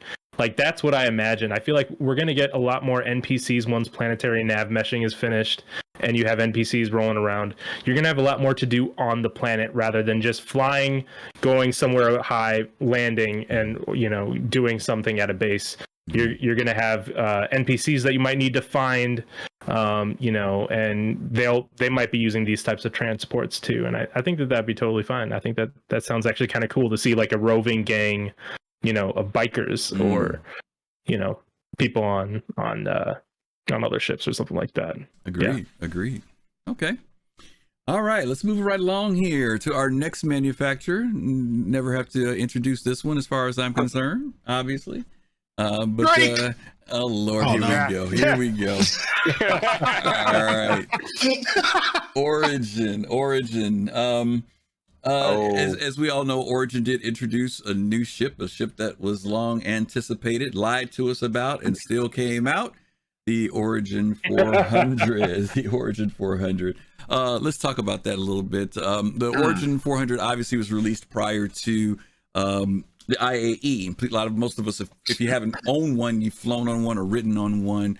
Let me go to DaPoets first on this one. DaPoets, what are your thoughts about the 400i? It was kind of like, here's my wallet, take it, type of thing.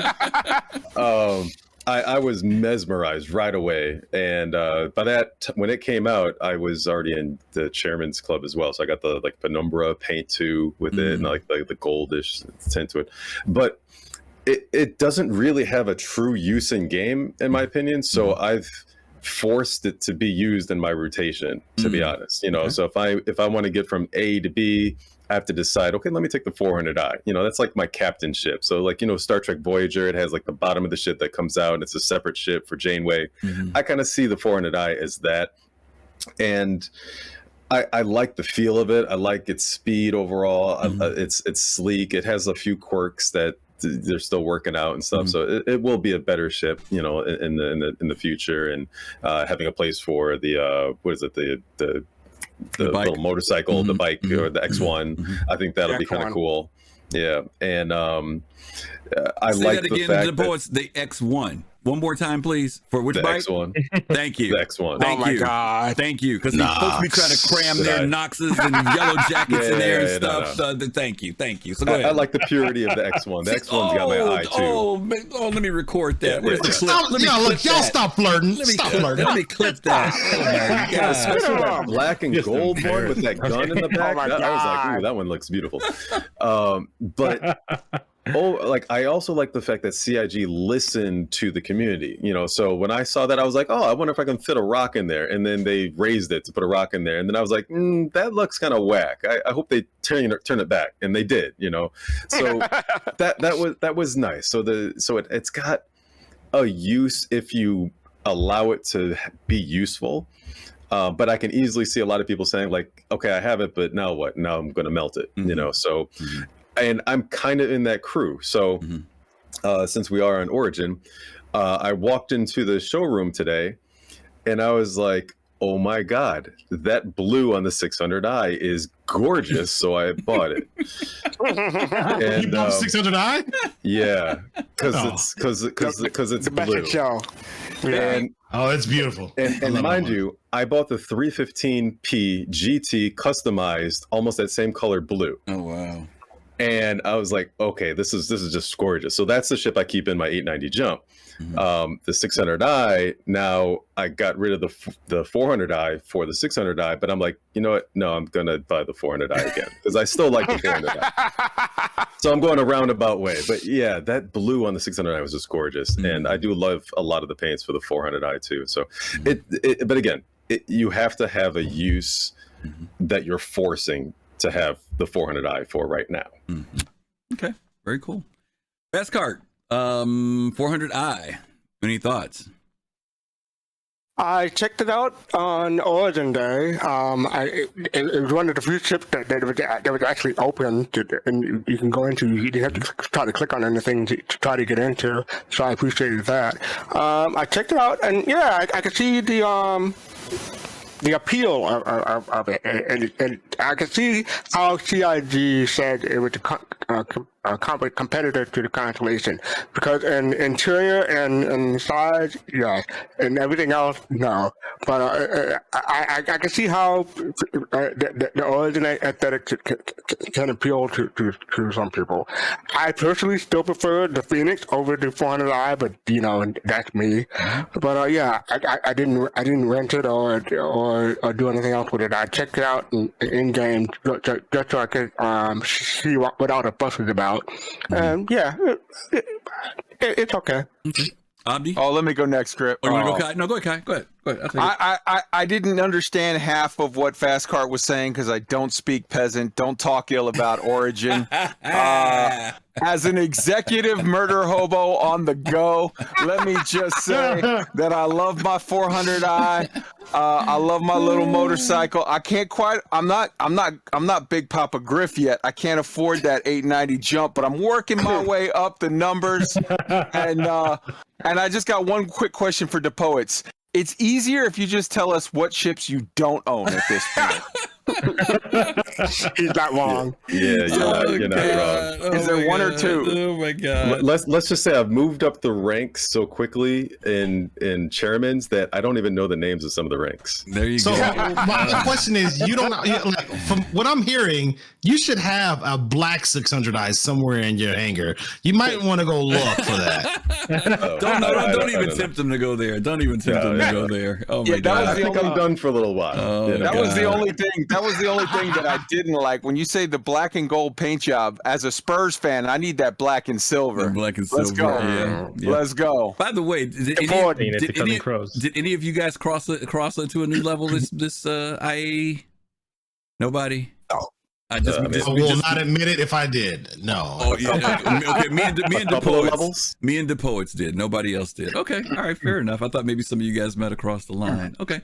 I just want to say, the poet, there's still an Idris P still available. It hasn't sold out yet. My brother's name is Idris, so I can't do it. Oh lordy.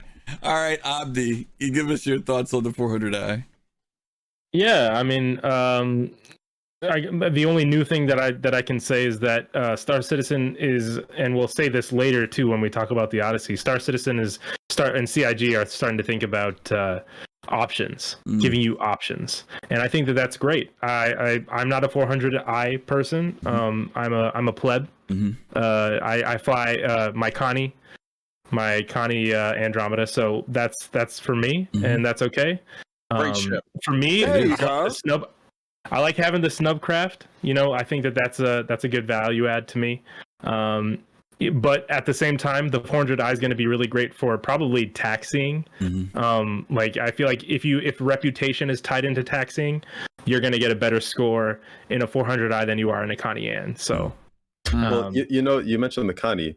My most flown ship consistently out of all my ships is the Phoenix. Nice. Yes. I just love the Phoenix. You like that hot tub? Well, if it would open, I don't know. Yeah, if that table would open on the Connie Ann too, there's still some work that has to happen to it. But yeah, you got the Connie. We'll talk about it soon too. But the Raft is maybe the Raft isn't quite a competitor in SCU only, maybe, but there's options, is what I'm saying, and I think that's cool. Yeah. Gomab, why don't you close us out on 400? I hate it. That's why I fly it all the damn time.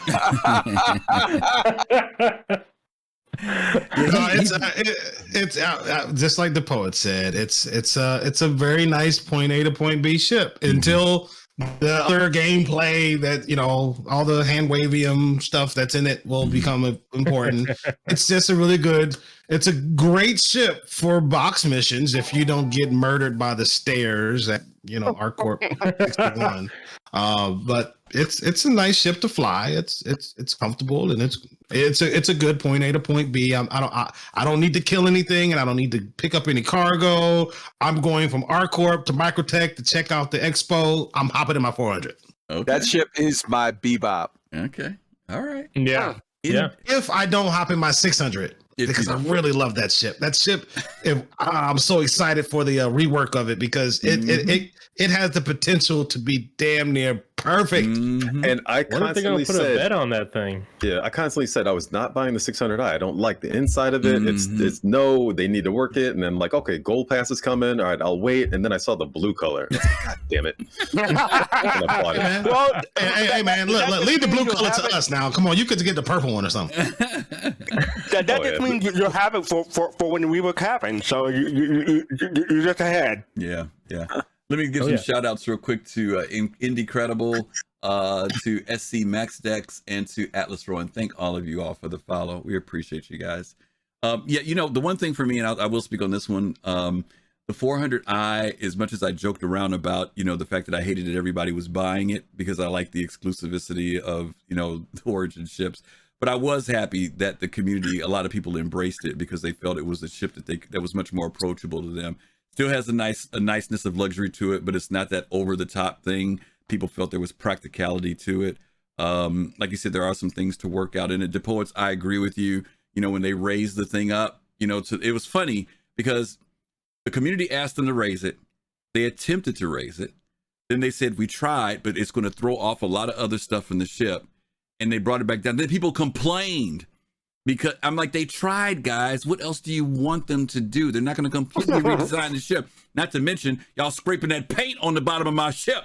So that was another reason why I was like, forget that. So anyway, I do like the fact, and the ship has rubbed off on me. And I wasn't that crazy about the design, but the more, and I've heard a lot of people say this, the more they fly it, the more they like it. And now I'm kind of getting where CIG was going with it. So I do like the ship a lot. Real quick, Griff. You said you wanted to be exclusive. You'll be happy to know that Origin had the second worst opening hour of this IAE. So. Well, I'm not surprised because everybody bought it over the last month, so that makes sense to me. Otherwise, it would have been number one. See, so I'm not worried about that. Nice try, Fastcart. You're not going to get me on that. Trust me. Okay, all right, let's move on. Yeah, we're going to talk about the G12 a little bit. Any thoughts on it? Anticipating it? Don't own one. Like it? Don't like it? Let me go with GoMab first on this one. I would have bought it in a second if it would have fit in my 400i. Okay, got you. Beowulf, thank you for the follow. And you should be okay with that. That's Origin. Yeah. Oh no, I'm not bargaining about it. I'm not bargaining about it. I'm not bargaining about it by any means. DaPoets, what about you? What are your thoughts on the G12? Any of the series, by the way? Any of the series? Yeah. G12, I like its style. I'm still not convinced as to like exactly how big it's going to be. I know you can see things on paper, but like obviously it's not going to fit in the 400i. So what other Origin ship you have the 890 jump, so I don't want like a small car in that big hangar. So I'm hoping if so it would be a bigger thing, because I like the way the even though it's not Origin, I like the way the Spartan fills up that hangar nicely in that white paint. Like it looks nice. So it should fit well in the 600.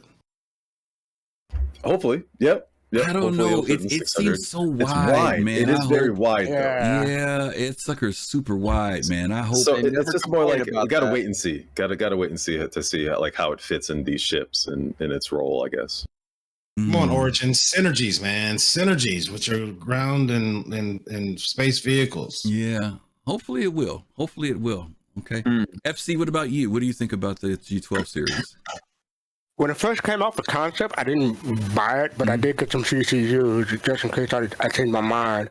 I took a look at the holo projector and this year's IAE, and it turned me off because it looked blocky, and not blocky, but it just turned me off. The aesthetic of the outside. The inside will probably blow my mind or look amazing, but the outside of it from the IAE, it turned me off. Maybe because it wasn't proportioned right and inside the holo projector, or I'm not sure. Yeah, I'm kind of with DaPoets on this. I can't get a good perspective on the size of this thing. Whenever I look at it, at first it looked like it was going to be a little bit more streamlined. Then this time I looked at it, it looked like it was a little bit thicker, for lack of a better term. And then I still can't get a bearing on the height ratio, like how high it is. Like when I look at that picture on the screen right now, the person isn't standing next to it. They're obviously standing somewhat in the house, but it doesn't give me any perspective of height. If they were standing in the door of the vehicle, maybe I could gain it, but I just can't figure it out. But it seems like it's really wide to me. That's the issue for me. and the way it might, like you said, Gomab, it may fit in that 600 ramp that I. No, it actually it comes with a G12 comes with the executive. I said it in there. I forgot about that. It comes with the executive 600i. It was actually meant. If that's the case, then if that's the case, so that's then, gotta be a tight fit. Then. Yeah, but if it's gonna fit, it's gonna fit. Okay, I believe that. Okay, Kai, did I hit you already or no? I'm not interested in buying one, but as soon as I come across someone that has one, I'm gonna add it to my collection. Yeah. Okay. What size shoes them is? All right. Fair enough. All right, let's jump to this. Got him at 40. Yeah, let's jump to this next piece here because this has been around for a long time too, and it is the only bike that is not entered into the game. The X1 series of bikes. There's the X1. There's the X Force. There's the X something else. I forget what the other one is called. Does anybody remember the racer? X Velocity. The Velocity. Thank you. And then they have that exclusive red one that they came out with when it first came out. Burks25, thank you for the sub. We appreciate that. Thank you very much. Does anybody own this? Nobody. I own 3. They complement Origin ships. They complement Origin ships. If you got an Origin ship, you got to get one. Oh yeah, these are one of the things that I'm just gonna like buy all of them in game. Yeah, okay, I got you. That makes sense. It's dirt cheap. They'll be cheap. Dirt cheap, absolutely. But it is the most expensive of the hover bikes, by the way. And there's some special things that are built into this bike. Yeah, well, there's a little bit of luxury tax there, I'm sure. Okay, but I'm the only one who owns one. All right, well, I like it. Griffin, you'll be happy to know. I just looked it up on the Matrix. It says in concept. Yes. Last updated a week ago. Yep. They're working on it now. Interesting. Yep. So we're looking forward to seeing that. Okay. All right. This is the kind of thing if they have city driving, like the G12 and the X1. Yeah. I feel like these would be super cool to see. Kind of like if you're thing. an Art Corp. Mm-hmm. Yeah, if you got it'll give you that like Blade Runner feel or something like that. Mm-hmm. All kidding aside, the only reason I have the 400i, the only reason why I don't have this one yet is because for all of the ground/hover vehicles, if I didn't get it as some kind of a referral bonus or whatever, I'll get it with what do you call it, a UEC. I'm not looking to get it with Visa card, but that's the only reason. But I'm definitely going to own one of those at the very least. Yeah. I mean, any of you guys, anybody who knows me, I mean, I've mentioned this before. Anything that's under $300, I got rid of. These are the only bikes that I have actually. I've got some other ones that are in packages, but in general, I'm like you, Abdi. I'll work for all that stuff that's under. In fact, I'm about to raise that level up to maybe $400 and down, and maybe get rid of a couple other things. But in general, these are the things I think that anybody should work for. But there are other people who are the other way around. They start on the low end, right? And they're willing to do that grind. They don't mind doing that grind and building up to the $600 or the $500 ship. So you got to do what works best for you. That's the thing that we would tell you to do is do what works best for you. Okay. And you got collectors. Collectors are just going to get what they want, and that's cool too. Oh yeah, absolutely. Okay, here's the sleeper manufacturer. One of the sleeper manufacturers. We've got several of them that were built into here, but we're going to talk about Argo first. And as you guys know, Argo has been kind of stepping up in this whole industrial area of the game. And as you know, the new ship that came out this year was the cargo raft. The cargo raft. I was surprised at the price point on this. I was gauging this ship to be around $200, and lo and behold, it was, what, 120, something like that. 115. Very 120. reasonable. Yeah.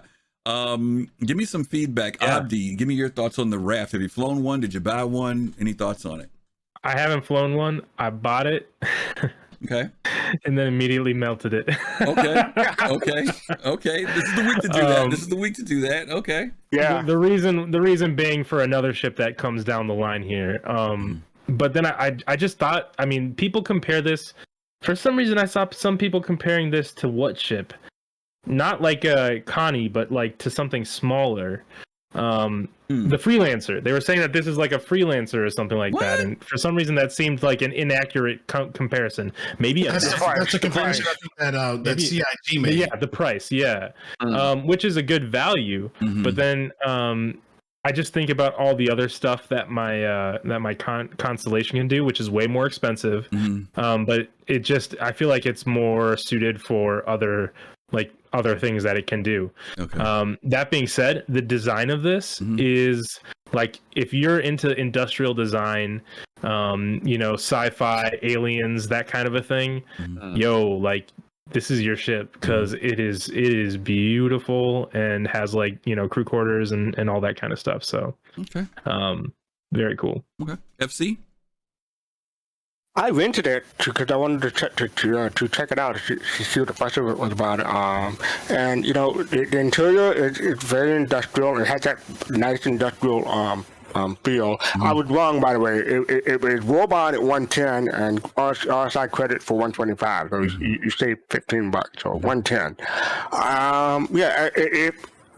It's not really. It doesn't really fit in my fleet. It's not. I don't say it's not my gameplay because it's industrial, so it is my gameplay. But I just didn't see the need for it in my fleet.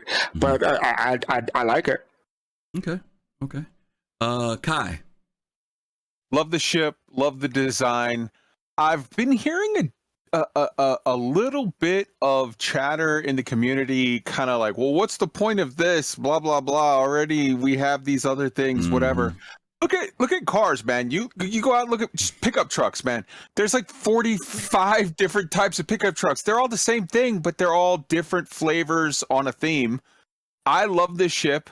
I think it's great that CIG, along with your big, massive, $800, $1,200, whatever, your floating malls and your battleship in space and your whatever, they're putting in stuff for the little guy. They're putting in stuff, peppering in different flavors of all of the sort of different kind of levels in the game. And I think a very overlooked thing is when you look at those three, cargo racks, whatever you want to call those, that go along the bottom.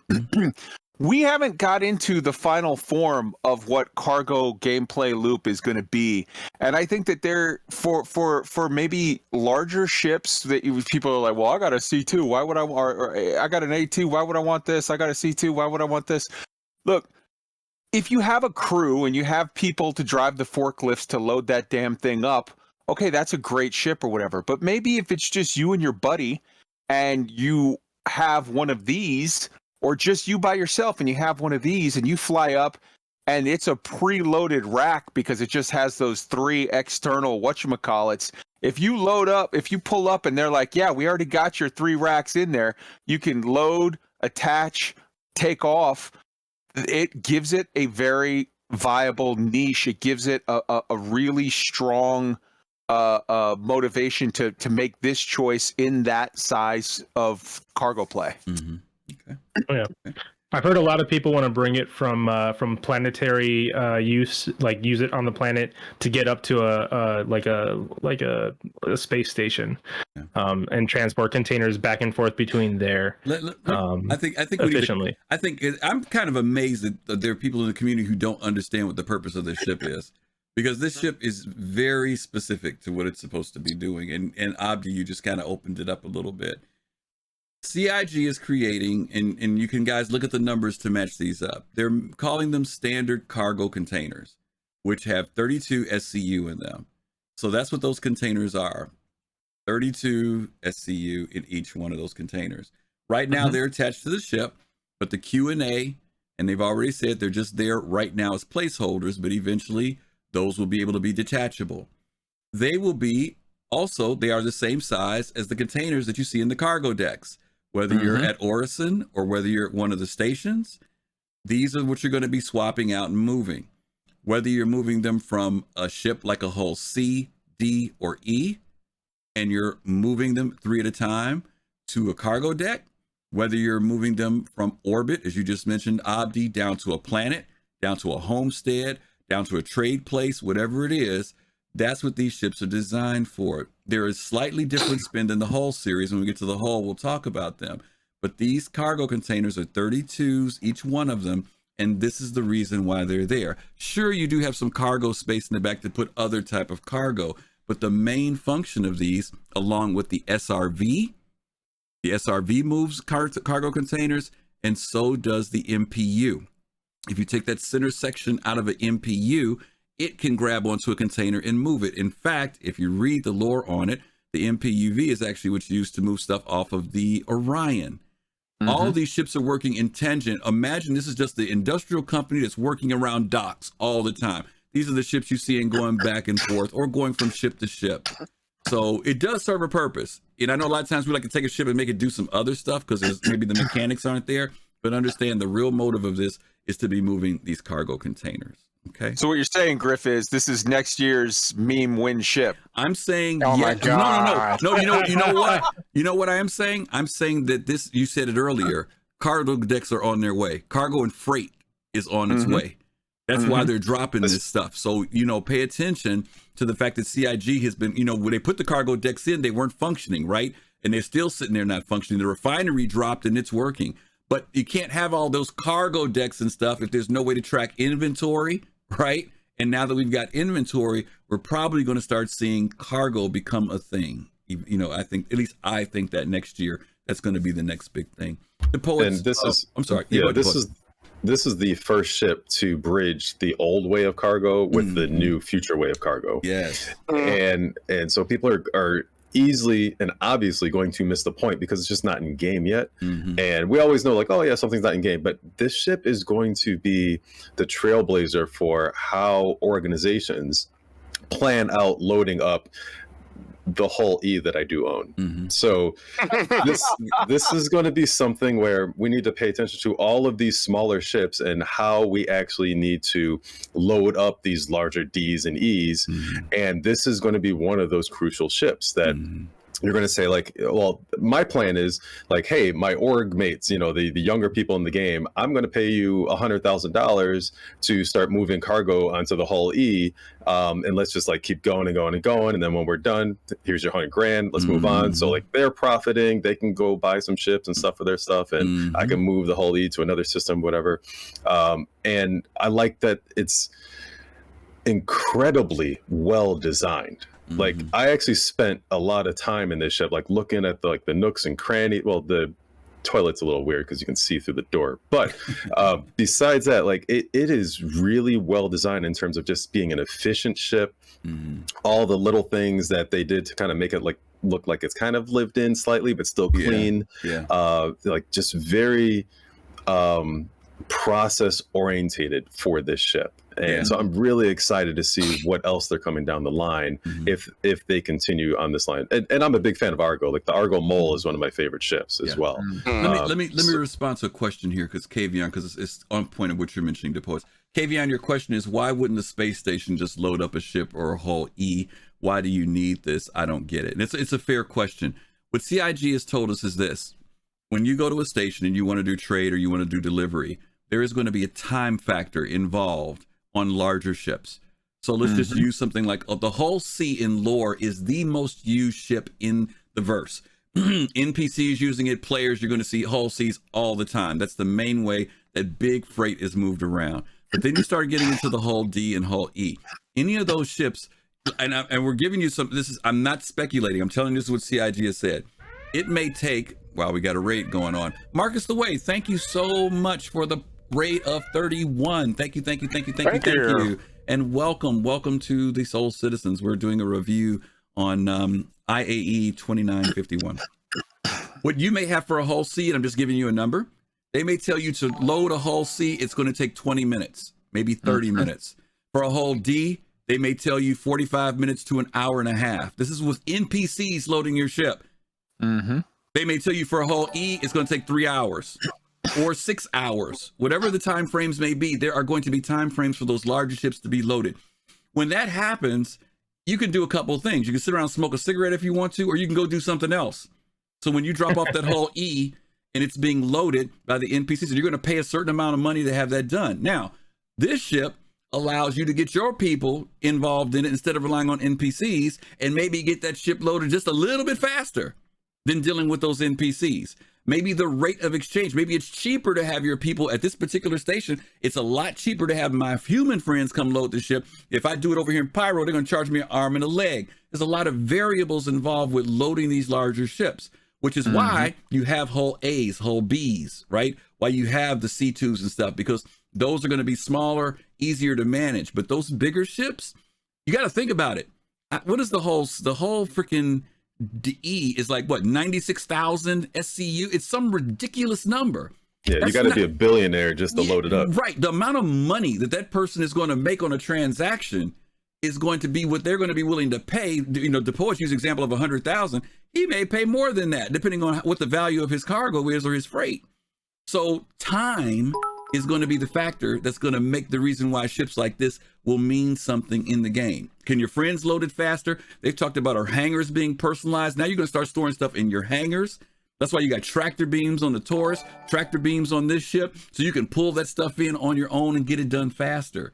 So there is some space here in the game for this. It's just a different way that we're going to be playing the game than how right now. I know we've gotten used to that instantaneous stuff, but that's going away. That's going to go away. I mean, it could be that you want it loaded faster. It could be that you want it loaded safer, or it could be you want it loaded without somebody checking the manifest. Ooh. You know what I'm saying? Ooh, that's a whole nother thing, right? That's another thing. Okay. I do want to say something really quick to this. Yeah. I do not believe we're going to be commodity trading with the whole series. Right. You're not going to drop down, hey, let me fill up this whole sea with $1.7 billion worth of cargo to transport over to Nyx to try to sell it for $2.3 billion. Wait. I'm gonna counter that a little bit. Let me tell you, as a miner, I will put my stuff in them cargo decks and watch the price rates in one system. And if I'm with my boy Colossal, who tells me, Griff, Laranite is going for this, that, and the other over in Goss, and I've been stacking that stuff up for weeks and weeks and weeks, yes, I will put that stuff in that whole sea and take it over there. All right, so that's storing your stuff. Like, that's not going and buying a commodity. Oh, no. There are going to be missions where you have to moving stuff from one place to another. Okay, I got freight you. mission. I got your freight mission. Right, contract. Because you distinguished that difference too about freight and cargo, which was good, and I'm glad you did that, because people keep not thinking about freight, this mass level of moving stuff, which is a whole different thing than cargo boxes. Right. It's one thing to fill up a C2 with titanium, laranite, and diamonds and selling it at the highest bidder versus filling up a whole E with waste, which will bankrupt the server damn near. You know, I just want to make sure everybody has this in perspective. You're right. Oh, I see what you mean. Yeah, $1 million transactions back and forth like that. Yeah, you break it. That's the truth. I just say I love it when Griffin preaches the good word of cargo hauling. Seriously, like no one wanted to interrupt him because they were just like, yes. No. It's just the game. This thing is constantly changing, and it's very easy to get used to how we're doing things. And there are people who've come into the game who weren't around in the early days and heard all the 10 for chairmans and Chris's vision and all that other stuff, you know, and it's progressive. It's important history to know for sure. Yeah, it's progressive to understand that the game is evolving, just like that Cutlass Red. Remember, people bought those Cutlass Reds because they could respawn, but they didn't know that bad fella ain't gonna be respawning pretty soon, you know. So I never bought one. Only got one as a loaner from the Endeavor, and now from my Apollo. Right. I didn't. Make sure I never bought one. Mariah says, "Don't be knocking the scrap trade." Because you can't sell it now. Can't sell it. No, but Griff's right. You don't want to confuse what will be for what was. And it's still the unknown. Like, we still don't know exactly how quant is going to work with like all the multi-system economy and all that stuff. So I just know that there's going to be things I can buy low and things I can sell higher, and there's contracts I can take to move things from A to B and make money. That's right. All right, we're going to speed through some of this stuff, guys, because I can't even tell you, we got at least maybe 6 more ships to look at. So we're going to try and pop through these kind of quick. One of them is what we talked about here, the SRV. That's another one that's popped up. Many of you all know it as the tow truck. People who are into ships like the Crucible, again, people who are into the industrial, if you notice, there are cargo containers out across from there. This ship is not only designed to move cargo, but it is also literally a tow truck. It is designed to, if you have a disabled ship, I think we've seen graphics where one SRV was able to tow a ship like Cutlass-sized ship. There were 2 SRVs that were pulling like a Connie. They've talked about these ships assisting ships that need to leave high gravity planets if they're having difficulty getting up into atmosphere, that you'll be able to put the tractor beams on these and assist those ships, kind of like how you see tow trucks do in a, you know, with a big cruise, tugboats rather, with a cruise ship, being able to help them get out. And so this ship here, I think, is going to be interesting too. because of the fact that it has those abilities. And interestingly enough, there are people who are going to get off on doing this type of stuff. It may be the most boring thing to other people, but there are other people like, hey, pay me and I'm happy, and I'll do this stuff cause with no problems. problem. Yeah.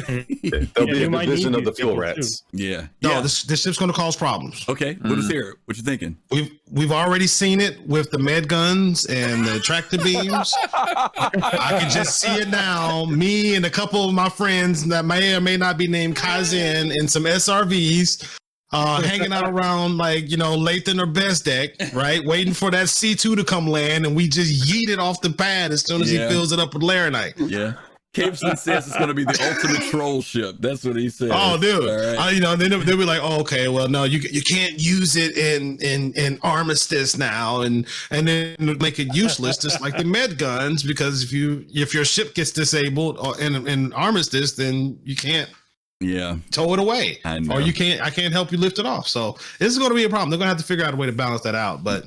If they don't, there'll probably be something like, are you going to accept this tractor beam on your ship? Through your Moby glass or something. I don't see them doing that. They need to. No, they need to. Oh yeah, they need to. They need to, but I don't see them doing it. Or else you're gonna have people like tractor beaming ships into a space station and suddenly, oh, you got a crime stat? Now let me destroy you. Yeah, you gotta have permission to walk onto my ship. When someone points a med gun at you, do you have to accept it?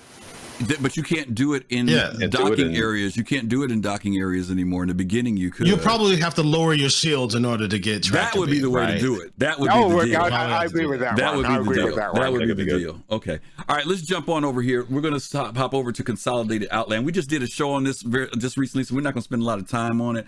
But we will talk about it, and that is the Pioneer. And I'll talk about it because I bought one. That's the only reason I want to talk about it. I got one this time.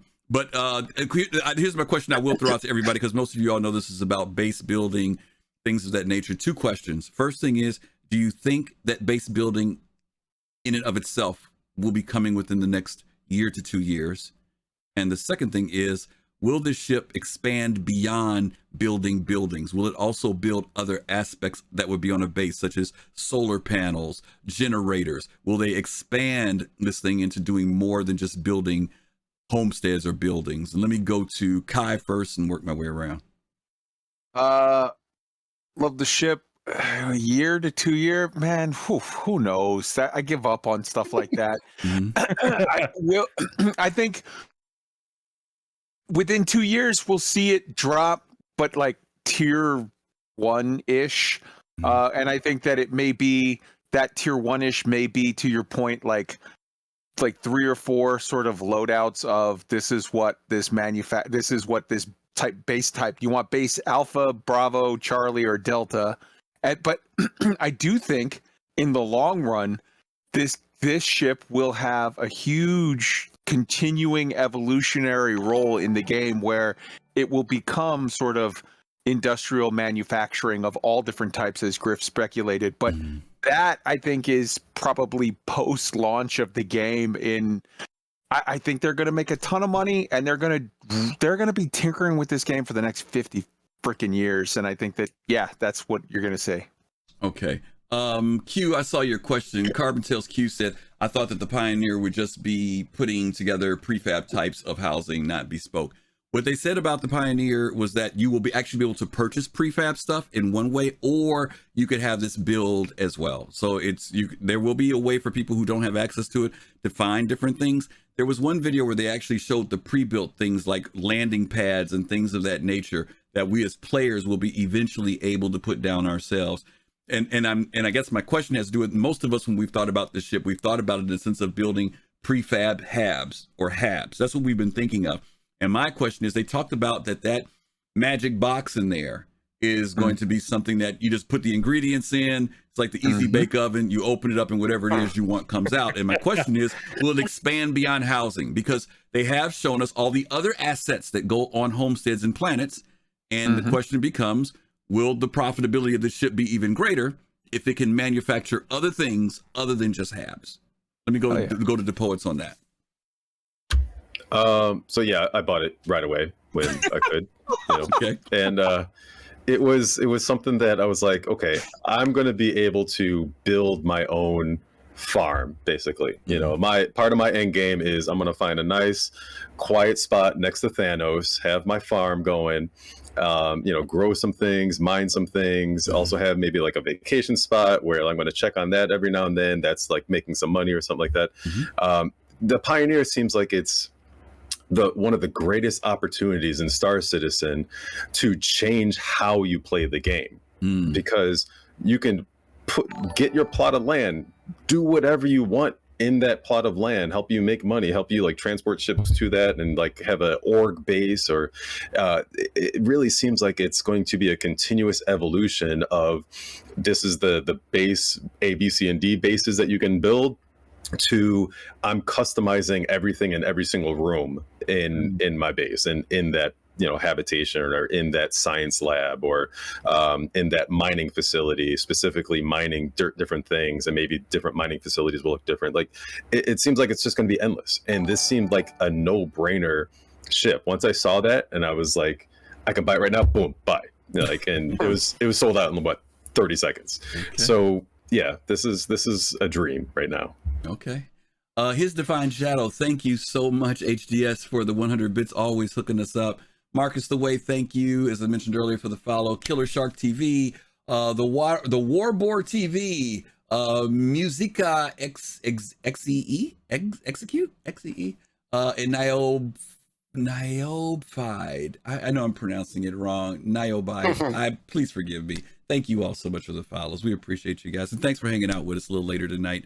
Gomab, real quick on the Pioneer. Any thoughts on that, real quick? I hope they're not waiting for them to get it perfect before they give it to us, right?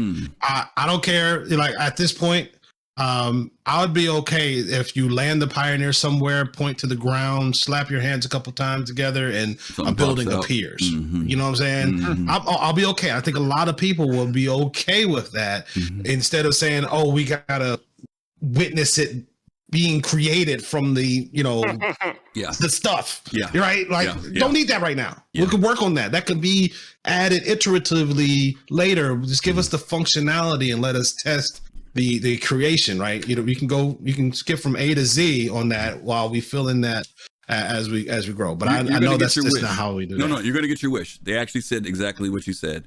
They said that all you have to do is put the materials in, and they said they're not going to do anything like with any weird animations or, stuff assembling or anything. It's just going to go in that box, and then it'll be more like a 3D printing. You know what I mean? It'll go in, open up, and your thing comes out. So you're getting your wish, believe it or not. And I did see that video where they're showing the tools they're using to build different habitats and stuff. And they said that they're actually going to use this, but in a user-friendly, Star Citizen gamer-friendly way, to do basically the same exact thing. And I was like, oh my God, that's what I want. Yeah, it's pretty awesome what they've got. Abdi, any thoughts on the Pioneer?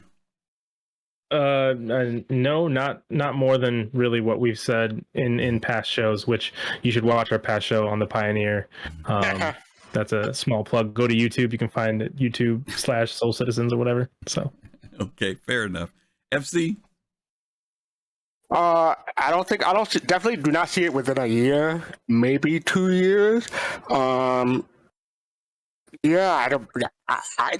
didn't buy it, and I did notice they didn't sell land claims again. They had the land claims with it. Yeah, they did. Land claims with it. Okay. Yeah. If you bought the ship, you got a land claim. Did it specify 8x8 or 4x4? 8x8. 8x8. Okay, cool. It's the same deal. Yeah, they gave you the same deal. People are getting land claims together with it, so that's cool. Yeah. Now, did the price go up at all on the Pioneer this go around? It went up by $50. I think it was $750. I think versus $7.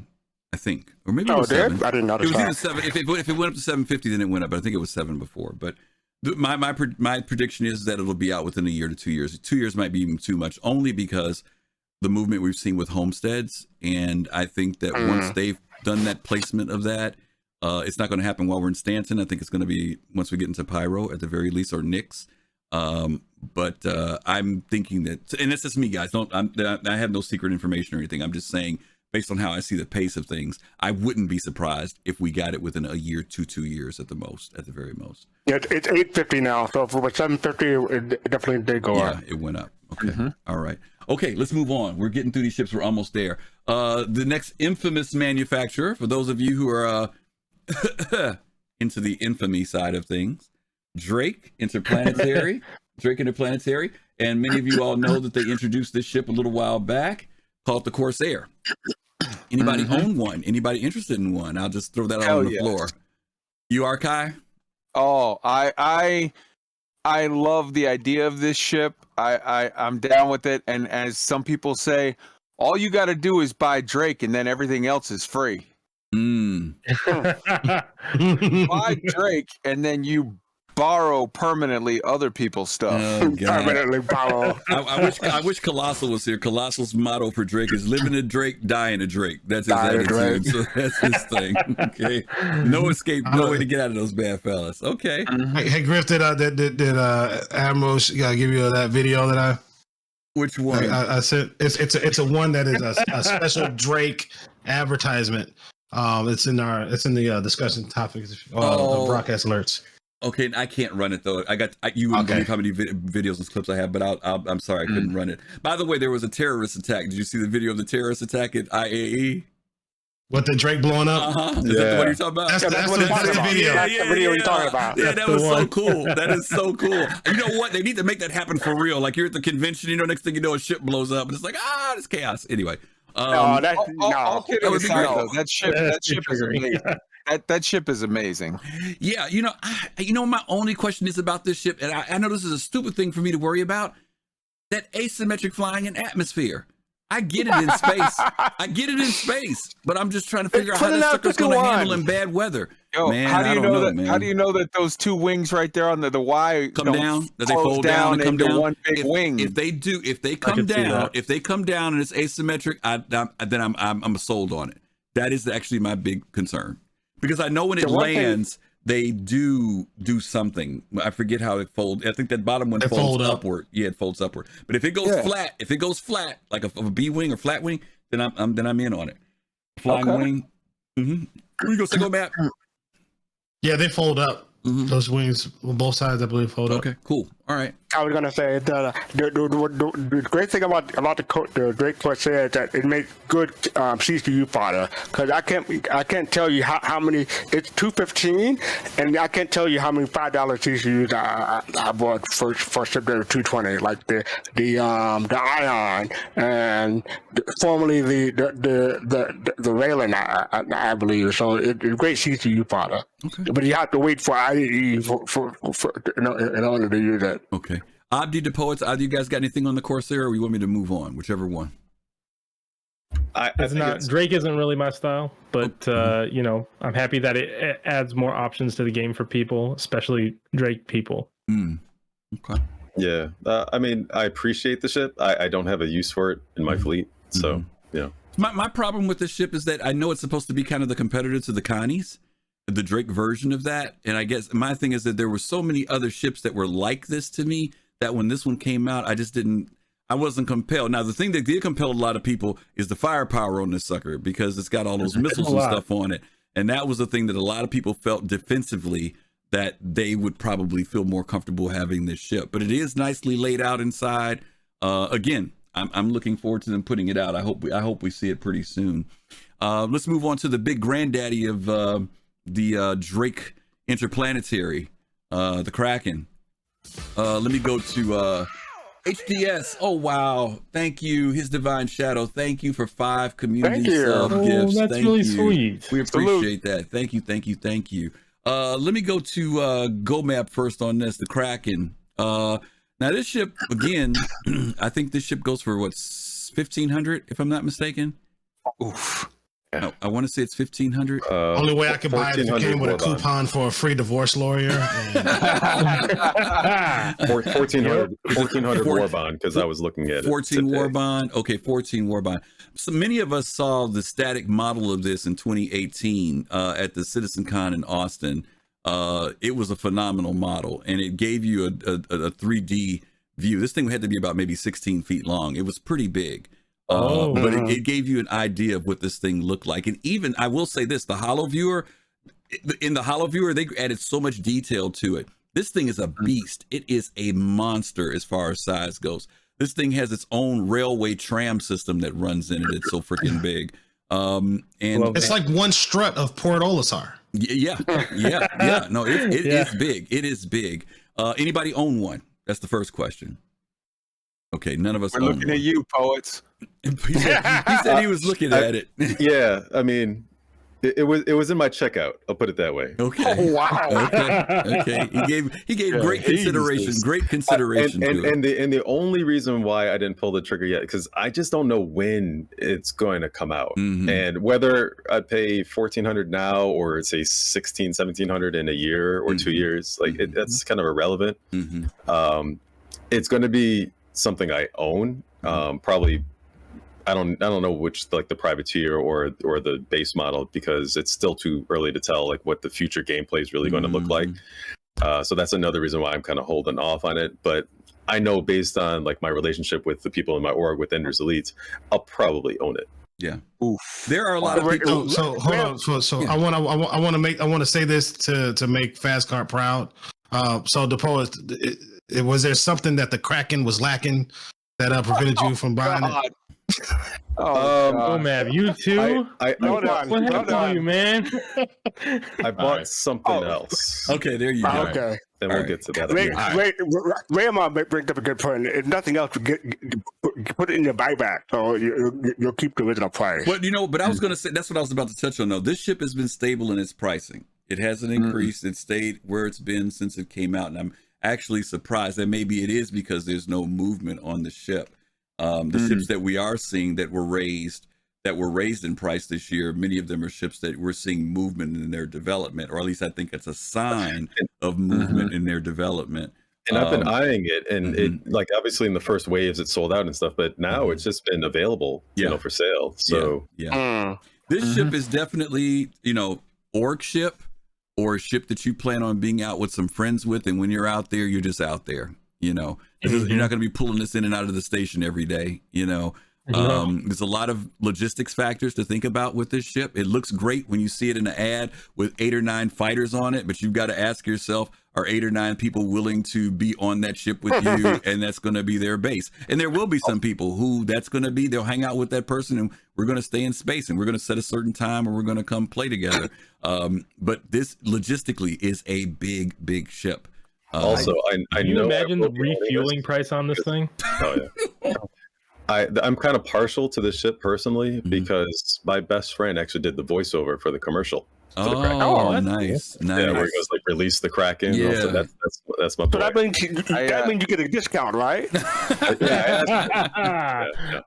Yeah. So I look at that ship, Griff, and I see the Ragnarok from back in my Eve days. Everybody wanted it. Yeah. Everybody wanted one. The Kraken, the Ragnarok was kind of like having a model girlfriend. Everybody wants one until you got one, and then the maintenance kills you. It ain't worth it. It just ain't me, man. It ain't me. Oh man, dropping dimes in this piece, man. They ain't ready for that kind of knowledge, brother. Well, another reason why I didn't get this, and I'm mentioning it because it's just not on our list of talking points, is I bought the Javelin. So. Yeah. God. Okay. Gotcha. Okay, we are about to hit our final manufacturer for the night, and that's going to be Misk. Misk has been around for a long time. They have been through a lot of variations on their ships. Did I miss hit one? up the Vulture though? Oh, I missed the Vulture. I'm sorry. But that was part of. Well, we can skip it. It's cool if we skip it. Let's skip it. We got 4. Oh, I'm sorry. Yeah, we've got 4 other ships that we got to cover. Let's move forward. Misk has been around from the old days. Many of you all remember when the Freelancer, that was one of the first commercials maybe you saw. Freelancer was considered like the Ford pickup truck of the game. That title has moved around to some other ships like the Nomad and some other ones, but I think most people still look at it as that. The Max is highly favored by people. People who are in combat love the Mist. People who are into exploration are looking forward to the Der. We've seen the reworks of this ship from the early days when it had stairs that came up the front, like in the 400i. And so it's got a new look right now. It's got a look right now, but I think they're still going to do another retouch on it because there's a lot of stuff inside of these ships that are placeholders still, and we haven't seen the operational, functional things come into them. So I think CIG, because it is a kind of a legacy manufacturer, may still do some work, at least on the Freelancer series. So let's talk a little bit about what we have seen so far. This is a picture of the rework that just came out last week of the Hull A. They've streamlined it. There used to be a turret under the front area of the cockpit that's been removed to an all glass floor now. As you guys know, on the Hull A, it is, and then by the way, all the Hull ships went up in price. This is another indicator. This is another indicator for why I tell you that I think cargo is coming. This ship increased from $60 to $80. The Hull B, which used to be $90, is now $140. It went up by $50. The Hull C went up. The Hull D went up. The Hull E went up. So that is telling me that there's going to be some movement with these ships. So if you're interested in the Hull series ships, keep an eye on the pricing for these ships. Hull A, supposed to be coming out first quarter of 2022. And assuming that if it's coming out, we may start thinking about seeing something with the cargo containers. Let me go to Abdi on this one. What do you think about this? Let me give you the container size on this, because the containers on the Hull A are not that large. No. Sorry, I'm all over the place here. MISC. The Hull B is entirely different than the Hull A. Is this, why would somebody want this ship? Then maybe that's the question I want to ask you. It's considered medium freight. And right now, the specs on this is 48 cargo units. 48. Can it land loaded? Yes. Yeah. This is the one that can land loaded. That answers it. I feel like this is a good introductory, if you're getting into the game and want to start doing, cargo transport and stuff like that. Like this will start you off on the right foot. Again, talking about options, I can never remember how much the Freelancer has in terms of SCU. It's much less than this, right? Let's remember these are freight ships. These are freight These units, are right? not cargo ships. Right. Right. Let's make sure we, Right. Yeah. Even though they do them, they say SCU. These are going to be taking freight boxes, not cargo units inside of a hull. Right. Real quick, the Freelancer is 66 and the Max is 122. So I mean, different styles of transport, but still transporting. But it gives you maybe a different side of the same coin, maybe. Yeah. But also allowing you to start off small instead of going straight to the Hull C, or bigger, I guess. Yeah. So I mean, I think it's a great ship. I think the Hull B comes with the industrial pack. Is that what it's called? For the pack. Yeah. The entrepreneur pack. That's what it is. Entrepreneur pack. That's the one. It comes with that. I did change it from the Hull B. But yeah, no, I think it's a great ship for starting off with freight. Okay.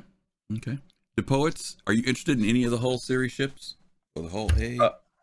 Well, I own the Hull E. Okay. And that I figure to start with that, and then everything else that I need in order to properly supply that, I'll get. And then, of course, I'll help my org mates with whatever the Hull ships that they get as well in terms of loading up their ships too. So they're all going to have their uses. And the A and the B are obvious, nice to be able to land and load it up and take off. So you're going to need those. It's still too soon for me to tell which one I would get, depending on the play style in the future. Yeah. But I'm going to get one or two of them. Yeah. Okay. Kai. Yeah, they're awesome. Not much more to say. It's cool. It's not really my thing, but I know it's got a great place in the verse, and it's part of the ecosystem, and it needs to be there. Okay, go Matt. Yeah, I'll go with what Kai said. I know we got other ships to go. Okay, all right. Fastcart. Some people are saying they raised the price of the hull because the Wrath came out and it was just competitive to, as far as cargo wise to the hull. So that's why they raised the price. But I have a hull B in buyback for 90. I'm gonna take it out as soon as I get another buyback token. So Okay. yeah. Okay. Fair enough. Fair enough. Fair enough. All right. I'm going to move past the hull A because I said that's first quarter of 2022 and move to the hull C. I mentioned this earlier that the hull C is considered the most used ship in the verse. Excuse me. And we're going to see a lot of them from NPCs flying them. We're just talking about a bigger version of what we just saw, but this one, of course, has to remain in orbit when it's doing what it does. Let me throw this question out to you. And this is to anybody who wants to answer. Everybody doesn't have to. If you got an opinion, then I'd love to hear it. People have depicted these ships as being vulnerable. That they are vulnerable ships. That people who fly these ships are just going to get pirated and vulnerable. Do you think that the ship that is most used in the verse matches the description of vulnerable? So I think yes and no at the same time. Yes, it's super vulnerable if you get out of pocket, but they're not going to be out of pocket. Those are going to be just like this. What's the most heavily used right now, vehicle that we see for transporting cargo on roads, at least, are like 18-wheelers, and they stick to the highway. And they, on the highway where you're at, you got all the cops and whatnot. I think you're going to see these back and forth like a trail of ants going back and forth along a highly secured route where there's cops everywhere and there's no opportunity to pick them off as the lone whatever. I don't think you're going to see these so much going to pyro or this, that, and the other. You're going to see these in highly secure systems with lots of security and backup and the ability to, they can't defend themselves. They don't have to. That's not what they're there for. Anything that you spend on making that defensive is wasting money because you're going to have it in a place where you don't need it. I think a planned raid is really its only vulnerability. When you have an org that says, hey, we're going to start taking hull C's tonight, then it's a bad night if you're a hull C driver, but past Quanta, not the rando, just people just randomly see one and they're going to attack one per se. Right. Yeah. And Quanta will come in at some point and compensate for that kind of a thing if it's happening a lot along a particular trade route. So I think eventually the game will support the idea of this, this ship being used in particular places and being defended by, I don't know if it's the UEE or whatever, but you'll see trade lanes and stuff like that. And if a trade lane is being hit particularly by one pirate, Quanta will step in, bring in more security. Maybe the lane will change. So yeah, I could see that happening, but not in the middle of pyro kind of a ship. Yeah. Unless you struck a deal with the pirates and they're escorting you when you come in, right? Or unless you hire an escort, right? If you got, if it's a valuable enough freight load, right? We're talking about 4,608. Yeah. So if it's valuable enough, right? Maybe the company, says, hey, look, we're gonna send a Perseus, a Redeemer, and Ion with you, right? On your journey. Yeah. That's You're carrying almost 10 times what you carry in C2. But right? Is that right? No. It's 10 times a caterpillar. A caterpillar. 10 times a caterpillar. 10 times. You basically say, hey, I'll pay your org a fee plus any expenses that are incurred. Meaning, if we get attacked, they're going to be firing missiles and all that stuff. You take care of those expenses. Yeah, but I mean, pirates need bottles of rum and toilet paper too, so they're going to have to hire one eventually to come on in, and that's a whole different deal. Then they're handling the escort. Right. I think Ramar said something about you need at least 10 people to try to take one of these on, and that's probably true. Because the question becomes, my thing is that people treat these like piñatas, but I think there's for true piracy, the value is capturing the ship and taking what's there. It's not like you go. It's not like you go roll up and start snatching these boxes. Yeah, you're not rolling up and snatching those boxes and going somewhere. You know what I'm saying? Yeah, you got to get in and do whatever you're going to do quickly before somebody comes to help. You know, and that's my thing. The logistics of taking on one of these ships is no small task, not just from the vulnerability standpoint, but the logistics of how do you take what you want and get out of there. That's going to be the thing I think is people are going to have to be well thought out. It's going to be well thought out. Like you said, the folks who plan this type of thing more than just the rando who sees a sea and says, ooh, I'm going to go attack it, you know. Okay, we're almost there. We're going to move on. Granddaddy of all ships, end of game play. The Misk Endeavor. We saw a really good holo of this up there today. We've seen this ship before. It's been around for a very long time. This is my own, maybe I'm blind as a bat, but you saw the modeling from the front of this, you know, the front cab part of the Endeavor, man, looks so close to the Odyssey. You could see the influences there. That they kind of took from that. And I think that design is going to carry over to an updated version of this image. Who owns an Endeavor? Anybody here? Oh, you know somebody does. Okay, okay, 4 out of 5. Okay, that's not bad. 5 out of 5. 4 out of 6, rather. Kai, you own one? I do not. But as soon as I find somebody that does, you're always finding somebody who owns one. Yeah. Let me ask real quick. I volunteer GomabATL. Real quick around the corner. One of the things that's happening more and more are the mechanics. The more we see certain mechanics come into the game, we know that we can start seeing those things happen in the ship. This one still has a few mechanics that haven't been defined yet. The science and research aspects haven't been completely defined. Agriculture has not been completely defined. But there are some other areas that we know that they have worked on. DaPoets, real quick, if there was one thing in particular that made you buy this ship, what would you say it was? I love the science aspect of it because I was really studying it today because I bought it today, master set, and I love the fact that, you know, I could set it up to do specific things like, you know, long range scanning of solar systems or whatever, or work on scientific projects, or then convert it and now it's a mobile hospital, you know. So I think it's something that can just be a kind of a personal hobby, continuous gameplay for the evolution of the game to come. Like there'll always be something to do in the Endeavor, and so it just was a no-brainer. Okay. FC, how about you? Yeah, I don't own the master set. I just bought the base model and a couple of modules for overclocking the weapons and modules and stuff like that. I got mine, I want to say 2016, 2015. I forget, I have to look at the date. But yeah, I'm really looking forward to this ship. I mean, second to the Merchantman. This is a ship I'm really looking forward to. It's going to be a long time waiting though. But okay. Yeah. Okay. Gomab, how about you?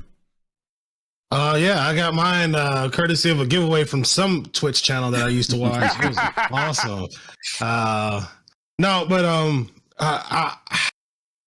As I'm thinking about it, you know, somebody put in here, what was it? Carbon Tales Q said, it's going to, everybody owns this ship. It's going to be the last one that's ever going to get released. Like, we already know that. They're not releasing this ship anytime soon or any of this stuff. If you have it outright and you didn't CCU to it, would this be one of those ships that makes sense to put in your buybacks, use those credits for ships that you can use sooner, right? And then, you know, go and get it, like, why? Because you locked in price. Because we all know that, you know, if what we believe this ship is going to be ends up coming to be, we know that the price is going to go up significantly. Right, GomabATL, I got you. You're going to Starfield Gemini to Endeavor CCU. $10 each. That means I got to buy a Starfare. Yeah, but it'll turn into an Endeavor. Yeah. So I mean, but I already have an Endeavor, right? Yeah. I'm just saying for other people, you don't necessarily have to buy a full Endeavor now. You can just get a Starfield Gemini to Endeavor CCU for $10. Yeah. So, I mean, I don't know, you know, play the game within the game, you know, get it now, lock it in at this low price because it's $350 right now. And it's not, there's no way it's going to stay at this price for everything that it's going to be able to do. Right. I mean, with the hangar module on it is what, $100 or $75, and the hospital module on it is what, another $75. Right. So you could have your own Hope class hospital with a hangar for less than for $500. That's going to be nuts. So, let me I'll say, think about it. Quick, Kai. I just want to say this because there's like 5 different people that rated, so there might be a lot of people that are new to Soul Citizens that are hearing this conversation. You have to check out last week's Soul Citizens, last Sunday's. Oh, thank you. They went for a couple hours straight just on the Endeavor and covered it from every aspect. It's the best show you're going to get on the subject. I just wanted to say that real quick. Well, absolutely. We appreciate that, but I want to also plug the folks over at Star Jump Station because they did one the month before us that inspired me. I mean, we already had ours on the clock, and I saw theirs, and I was like, "Oh my God, I don't know if we have anything to talk about after watching theirs." Yeah, so definitely look at the Star Jump Station as well as ours. They're both very complimentary. In fact, we used many of the animations from Star Jump. They gave them to us and said, "Hey, you guys, you're more than welcome to use them." And I mean, they just enhanced our show even more. So definitely check out those if you're interested. Let me make this suggestion about the Endeavor. The Endeavor is an investment. It truly is. It's a $1,000 investment. I would recommend, if you're interested in this particular ship, there were some good suggestions. One of them was that if you get the Endeavor module, the first part, that front part you see on the screen, that's $350. Only get that if you really feel like it's something that you want to dedicate to. You can work toward that $350 in the game, so you don't have to put any money out for it. But if you choose to... The 250 come with the whole thing. Just don't get any modules with it. That's what I mean is that there's no modules. Yes, the base ship is 350. What I would suggest is that this is also a great ship to build through the game, so you can work for the modules if you want. As the GomabATL said, the modules range from anywhere from like $40 to $100. So if you want to, as you're playing the game, you can get those modules in game in time. The only reason why many of us have bought the master set is that there's a discount when you get the master set of about $100. That's the only reason why many people buy the master set. But there are 10 pieces to this particular ship, if I'm not mistaken. And so people who are into science exploration, this is like the granddaddy, not the freaking Odyssey and not the freaking Carrack. This is the one that is the granddaddy of being able to do that type of career in the game. So that's what I want to say about the Endeavor. And I know this next part we're going to have a good conversation about. Boy, we are running late, but I know these guys know I have a certain time frame I want to stay with them, but I also know that this next conversation is a hot conversation. And I do want to have it with these people here because I think they'll have some really cool stuff to bring into the conversation. And that's dealing with the Odyssey. The Odyssey, even though, again, as I mentioned earlier, I think this IAE was probably the most information out before kind of IAE. We knew that a ship like this was coming. We didn't have any idea. We knew it was from MISC. We knew it was an explorer.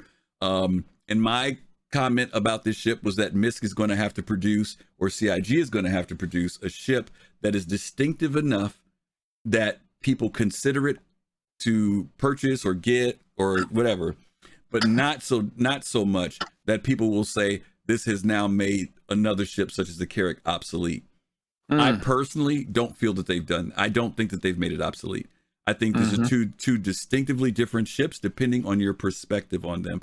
I'm going to share my perspective and then I'm going to let everybody else share theirs. My perspective is this. The Carrack is what they used to call, and Kai, you can support me on this, what they call Army War Surplus. It used to be a military ship that now civilians can buy. It is not a civilian ship. It is a military ship that civilians can now purchase. And it has the ability of certain things. One of them it has in particular is the cartography area and the drone area. CIG has talked about the fact that when you want to chart out and map out other systems, it will be done by using that, where you can find anomalies, different things that are in certain space at way out. And that will be, and it has the ability to do great navigation through wormholes. That is one of the biggest things that ship is able to do. It can map and all that stuff with going through wormholes. That is the real big nugget for that. It also has a huge cargo area underneath it, as well as those cargo areas will be modular, where they're going to create other things that can go under that ship. So the ship can be customizable. So that's another factor that the Carrack has to its advantage. When we talk about the Odyssey, we see a ship. I would look at the Odyssey as being where the Carrack went out and found those areas and determined there were anomalies, that now the Odyssey goes out there and lives in that space and deals with what's going on out there. That's how I see that ship being very different. The mining aspect of it, there's been a lot of controversy about the mining. Does it mine resources, minerals, quantanium? This is what they did tell us. They said that it mines quantanium and it refines quantanium. For it to do more than that, in my opinion, nothing against anybody else's opinion, in my opinion, would be bad. Because CIG is very specific about the roles of ships. The purpose of mining is for its sustainability to be in space, not to go make money. It's about being able to stay out there, because proprietary wise, MISC is known for its refueling. So it's able to take in gas for hydrogen, and it's able to also do quantanium for jumping. Those are the main reasons that I see based on the documentation and the videos that have been given in relation to that ship. Now, I know there are a lot of people who wanted to go out and do beryl and laranite and all this other stuff, but I don't see that anywhere in the documentation. Now, maybe CIG will do it, maybe, but I think it'll throw a huge imbalance to the game if they introduce that into the game. And I think that the Odyssey has an entirely different role when it comes to being able to, and again, this whole science exploration thing is still very vague with both of those ships, right? I mean, we really don't know everything that's there. So I want to kind of put that on the table first, and then all my folks and my hosts and guests can comment any thoughts that they have on that. So Abdi, I'm going to start with you. Yeah, I feel like a lot of people have been calling this the Carrack killer or something like that. I just don't see that being the case. As to whether I own this ship or not, I have a CCU to it that I haven't locked down. Because I feel like I don't know enough about this ship. And to me, it isn't. I've heard so many people also say that this ship adds to what the Carrack already has. I feel like it's just different than what the Carrack can do. And for me, mining and doing that kind of industrial work is more to what I want to do in game. But I have yet to just understand more about what this has. And then there's the out of game aspect of this, that you can get a Carrack and you get a Pisces and you get an Ursa rover, or you could spend $100 more, get this ship, and it doesn't come with a snubcraft, doesn't come with a ground transport. To me, that's a mistake. But I don't see a lot of people complaining about that, which means that might just be our new going forward. And that makes the Carrack extremely valuable, that you get, ships with it as well. So I don't know.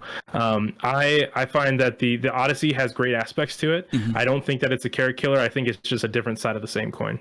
Okay. FC? I got one. I was on the fence for a little bit, but I decided to. I've got the Phoenix. During IAE, I melted the Phoenix and upgraded my healer into the Odyssey. And looking back on it now, let me put it this way. I had the similar reaction to the Odyssey Griffin had to the 600i. When he saw the commercial, he dropped money on it almost immediately. It took me about an hour, put it that way. So I really like the aesthetics of it. I love the mix aesthetics of it. The anvil Carrack didn't grab me the way this ship grabbed me. But if I spent more time to think about it, I might have considered buying another Endeavor for $350 and getting some exploration module. But I'm not going to melt the Odyssey. I'm going to keep it and hope for the best for when it comes out, because I still have those stuff as Gemini to Endeavor to CCUs in case I change my mind. Okay. DaPoets. Now, did you I'm sorry. Did you already apply your upgrade? Yeah, I did. Okay. Well, that means you're gonna have fun flying that Carrack for the next couple years. Yeah, I know. That's the ownership that comes with it. I know. Yeah. Okay. DaPoets.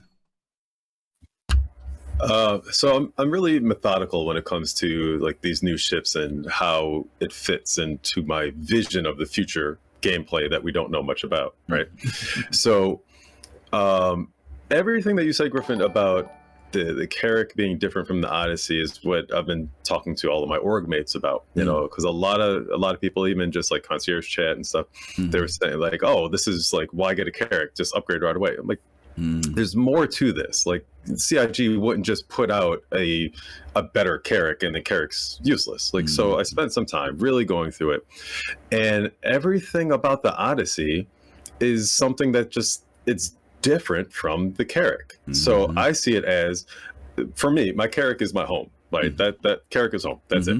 But when I'm using the Carrack to chart new stars and solar systems and I find interesting areas, then I'm going to take the Odyssey out that I did purchase to go out and just explore. And I appreciate the fact, actually, that they didn't include a snub and a vehicle in this, because depending on what the environment is, that will determine what ships I want to bring in the Odyssey. I want to have that flexibility. With that huge hangar, you have flexibility, and you have multiple vehicles that in the pictures they showed driving up into those hangars as well. Thanks for the follow. So it'll be very interesting gameplay for an org to really just kind of be out in the dark for a week at a time, maybe. You know, people are just logging, you schedule times, they're like, hey, we're going to log in and do this. And I think it's going to be really, really fun. And I like the fact that it does mine. I don't think it will be able to refuel other ships that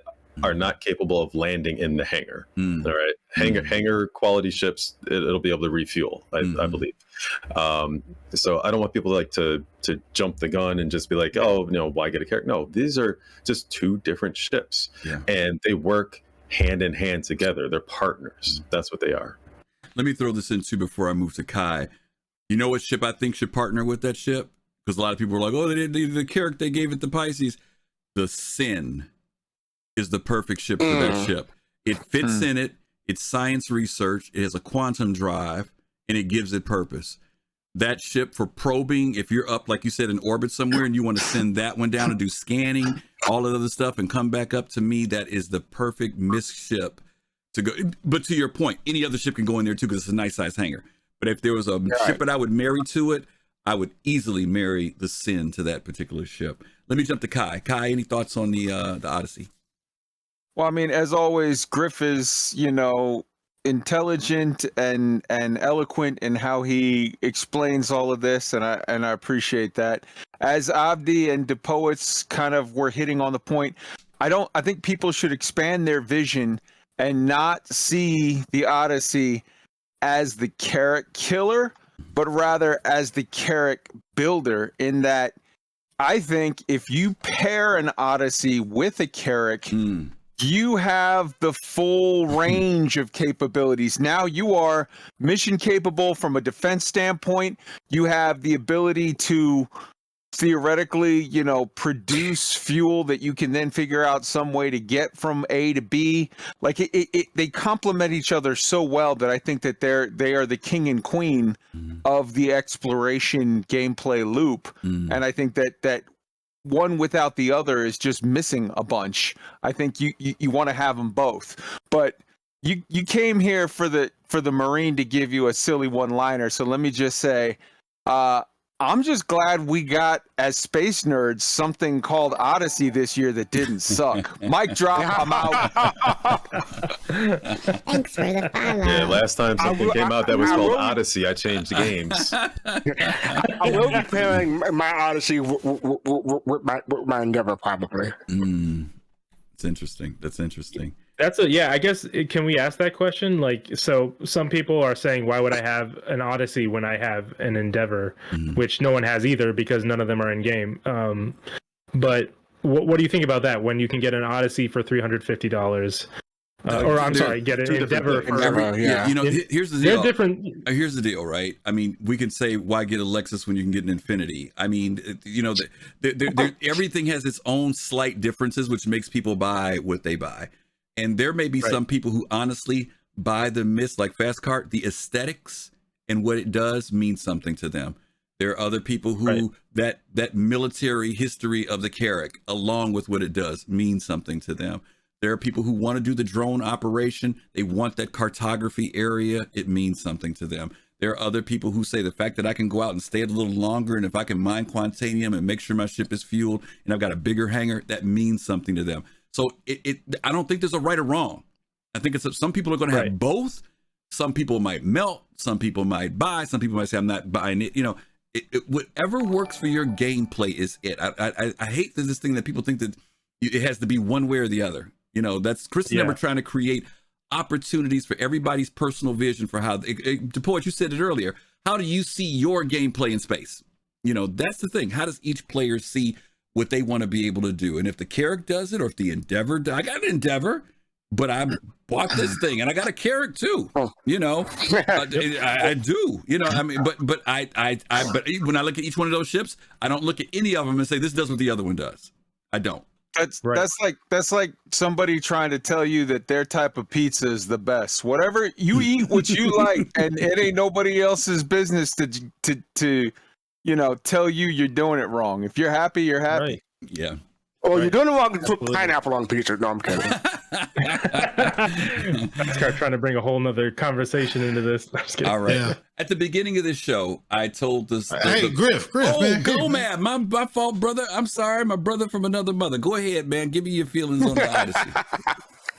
All right. Again, you know, it's hard to stare at a JPEG and say, "Ooh, that's gonna be better than this other JPEG that I can actually fly right now."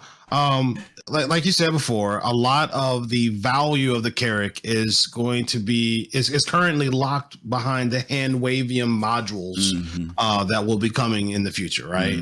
And other, you know, I think we may have 25%, if that, of the gameplay available for a Carrack. Right. It's a wonderful ship. I love it. Like the poet said, that is the ship I live on, and I try to use that as my main base of operations, doing 890 jump missions, going shopping in bunkers, whatever. I'm doing it, starting and going back to a Carrack. So now I did get the CCU from a Carrack to the Odyssey during the sale. Now I'm not gonna activate it or apply it until it comes out and I'm able to, you know, see what's what, right? But I did want to lock it in at this early price, this concept price, because again, just like the Endeavor, this price will go up. I have a sneaky suspicion that I'm going to like the Odyssey a little bit more, just because it has a much larger hangar, and therefore I have more choices as to what types and what ships I can bring with me on my trips. I'm not, you know, I love the little Pisces. It's a wonderful little ship. But if I want something with a little more teeth, I can't bring it with me on the Carrack. It just doesn't, nothing else fits in there. Comfortable. We did some measurements on that, and if I'm not mistaken, the Sin fits in it, and believe it or not, a Prospector fits in it. Right. And I think that's fantastic synergies. Yeah, I thought the Prospector was a really good choice because, I mean, I do Prospector mining right now, and that's why the Odyssey is so alluring to me. But to have, like, if I could have a friend, I always think about, like, when I bring my friends into this game or when I'm playing with an org, like, you know, what will that gameplay look like to me? And the Prospector being in there, just, that already adds so much to it. Yeah. Okay. We're going to show this last piece, and this is the piece that I was going to throw on the team here. And I want you guys to look at it. I'm sure most of you have seen it. We talked about it at the beginning of the show. It was the Jax McCleary segment, and we talked about, you know, how they brought up more of a narrative this year versus just him talking about ships. But I want to get your opinions about something that happens on episode 4. So let's watch that, and then we'll come back and talk about it.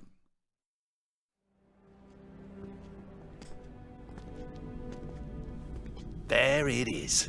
The Odyssey. This ship is something else, huh? I mean, supposedly it basically becomes your own personal space station.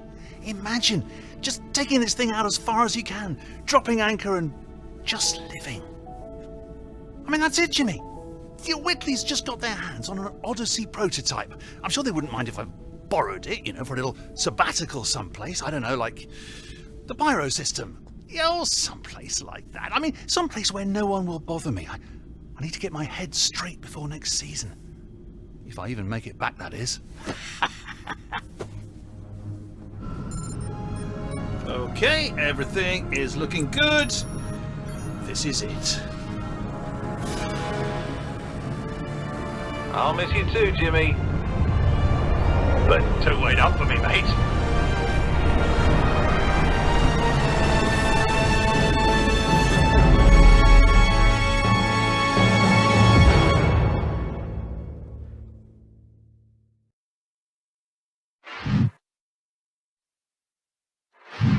Okay, so the question to the panel, you're already laughing, is the question to the panel, will we be doing IAE in Pyro next year?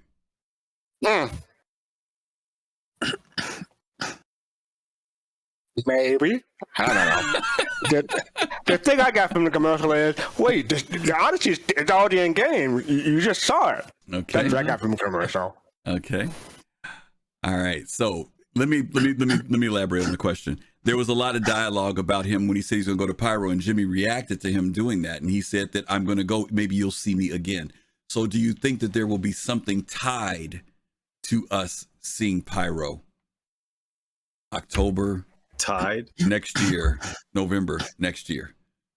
Yes. Are we going to enter? I'd say tied to it. Yes. I don't see them putting the resources to building a whole new convention center in Pyro when they're trying to get Pyro out at the same time. Okay. So you think that maybe we'll get Pyro though? Will Jax be the one that enters us into it? Yes. They don't like CIG hates committing to dates though.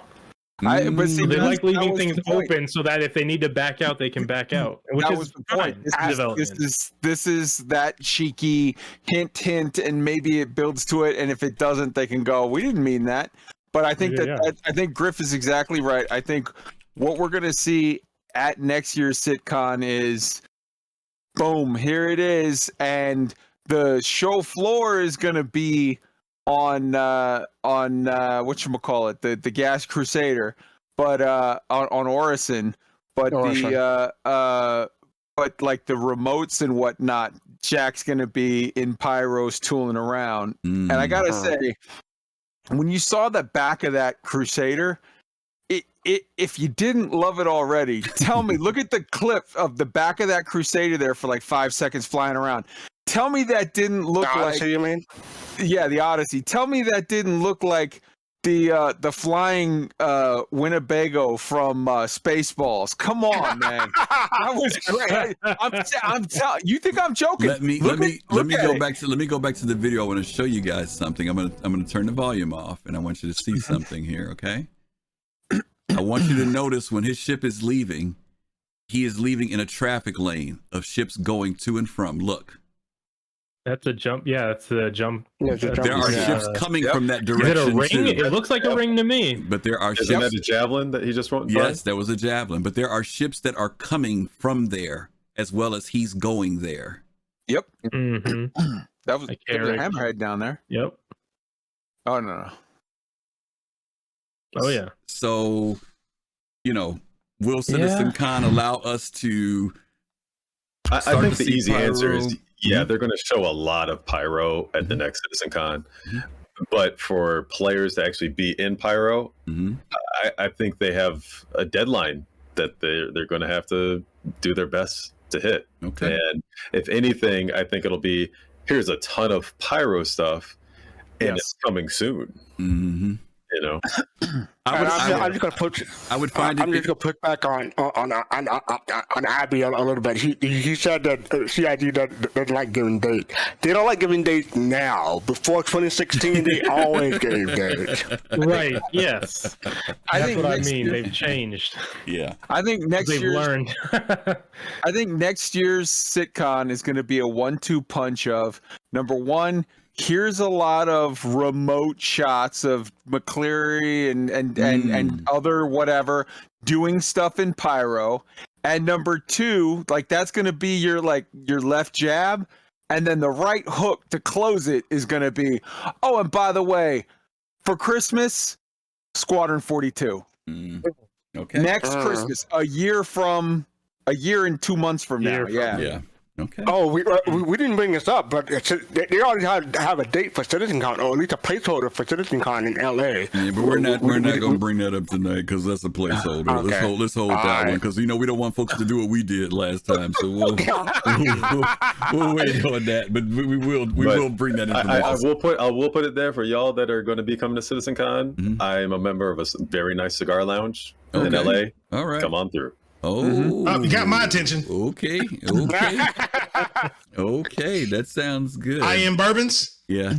By the way, what's that to poets? I can stay on your couch. All right, I'm there. Okay.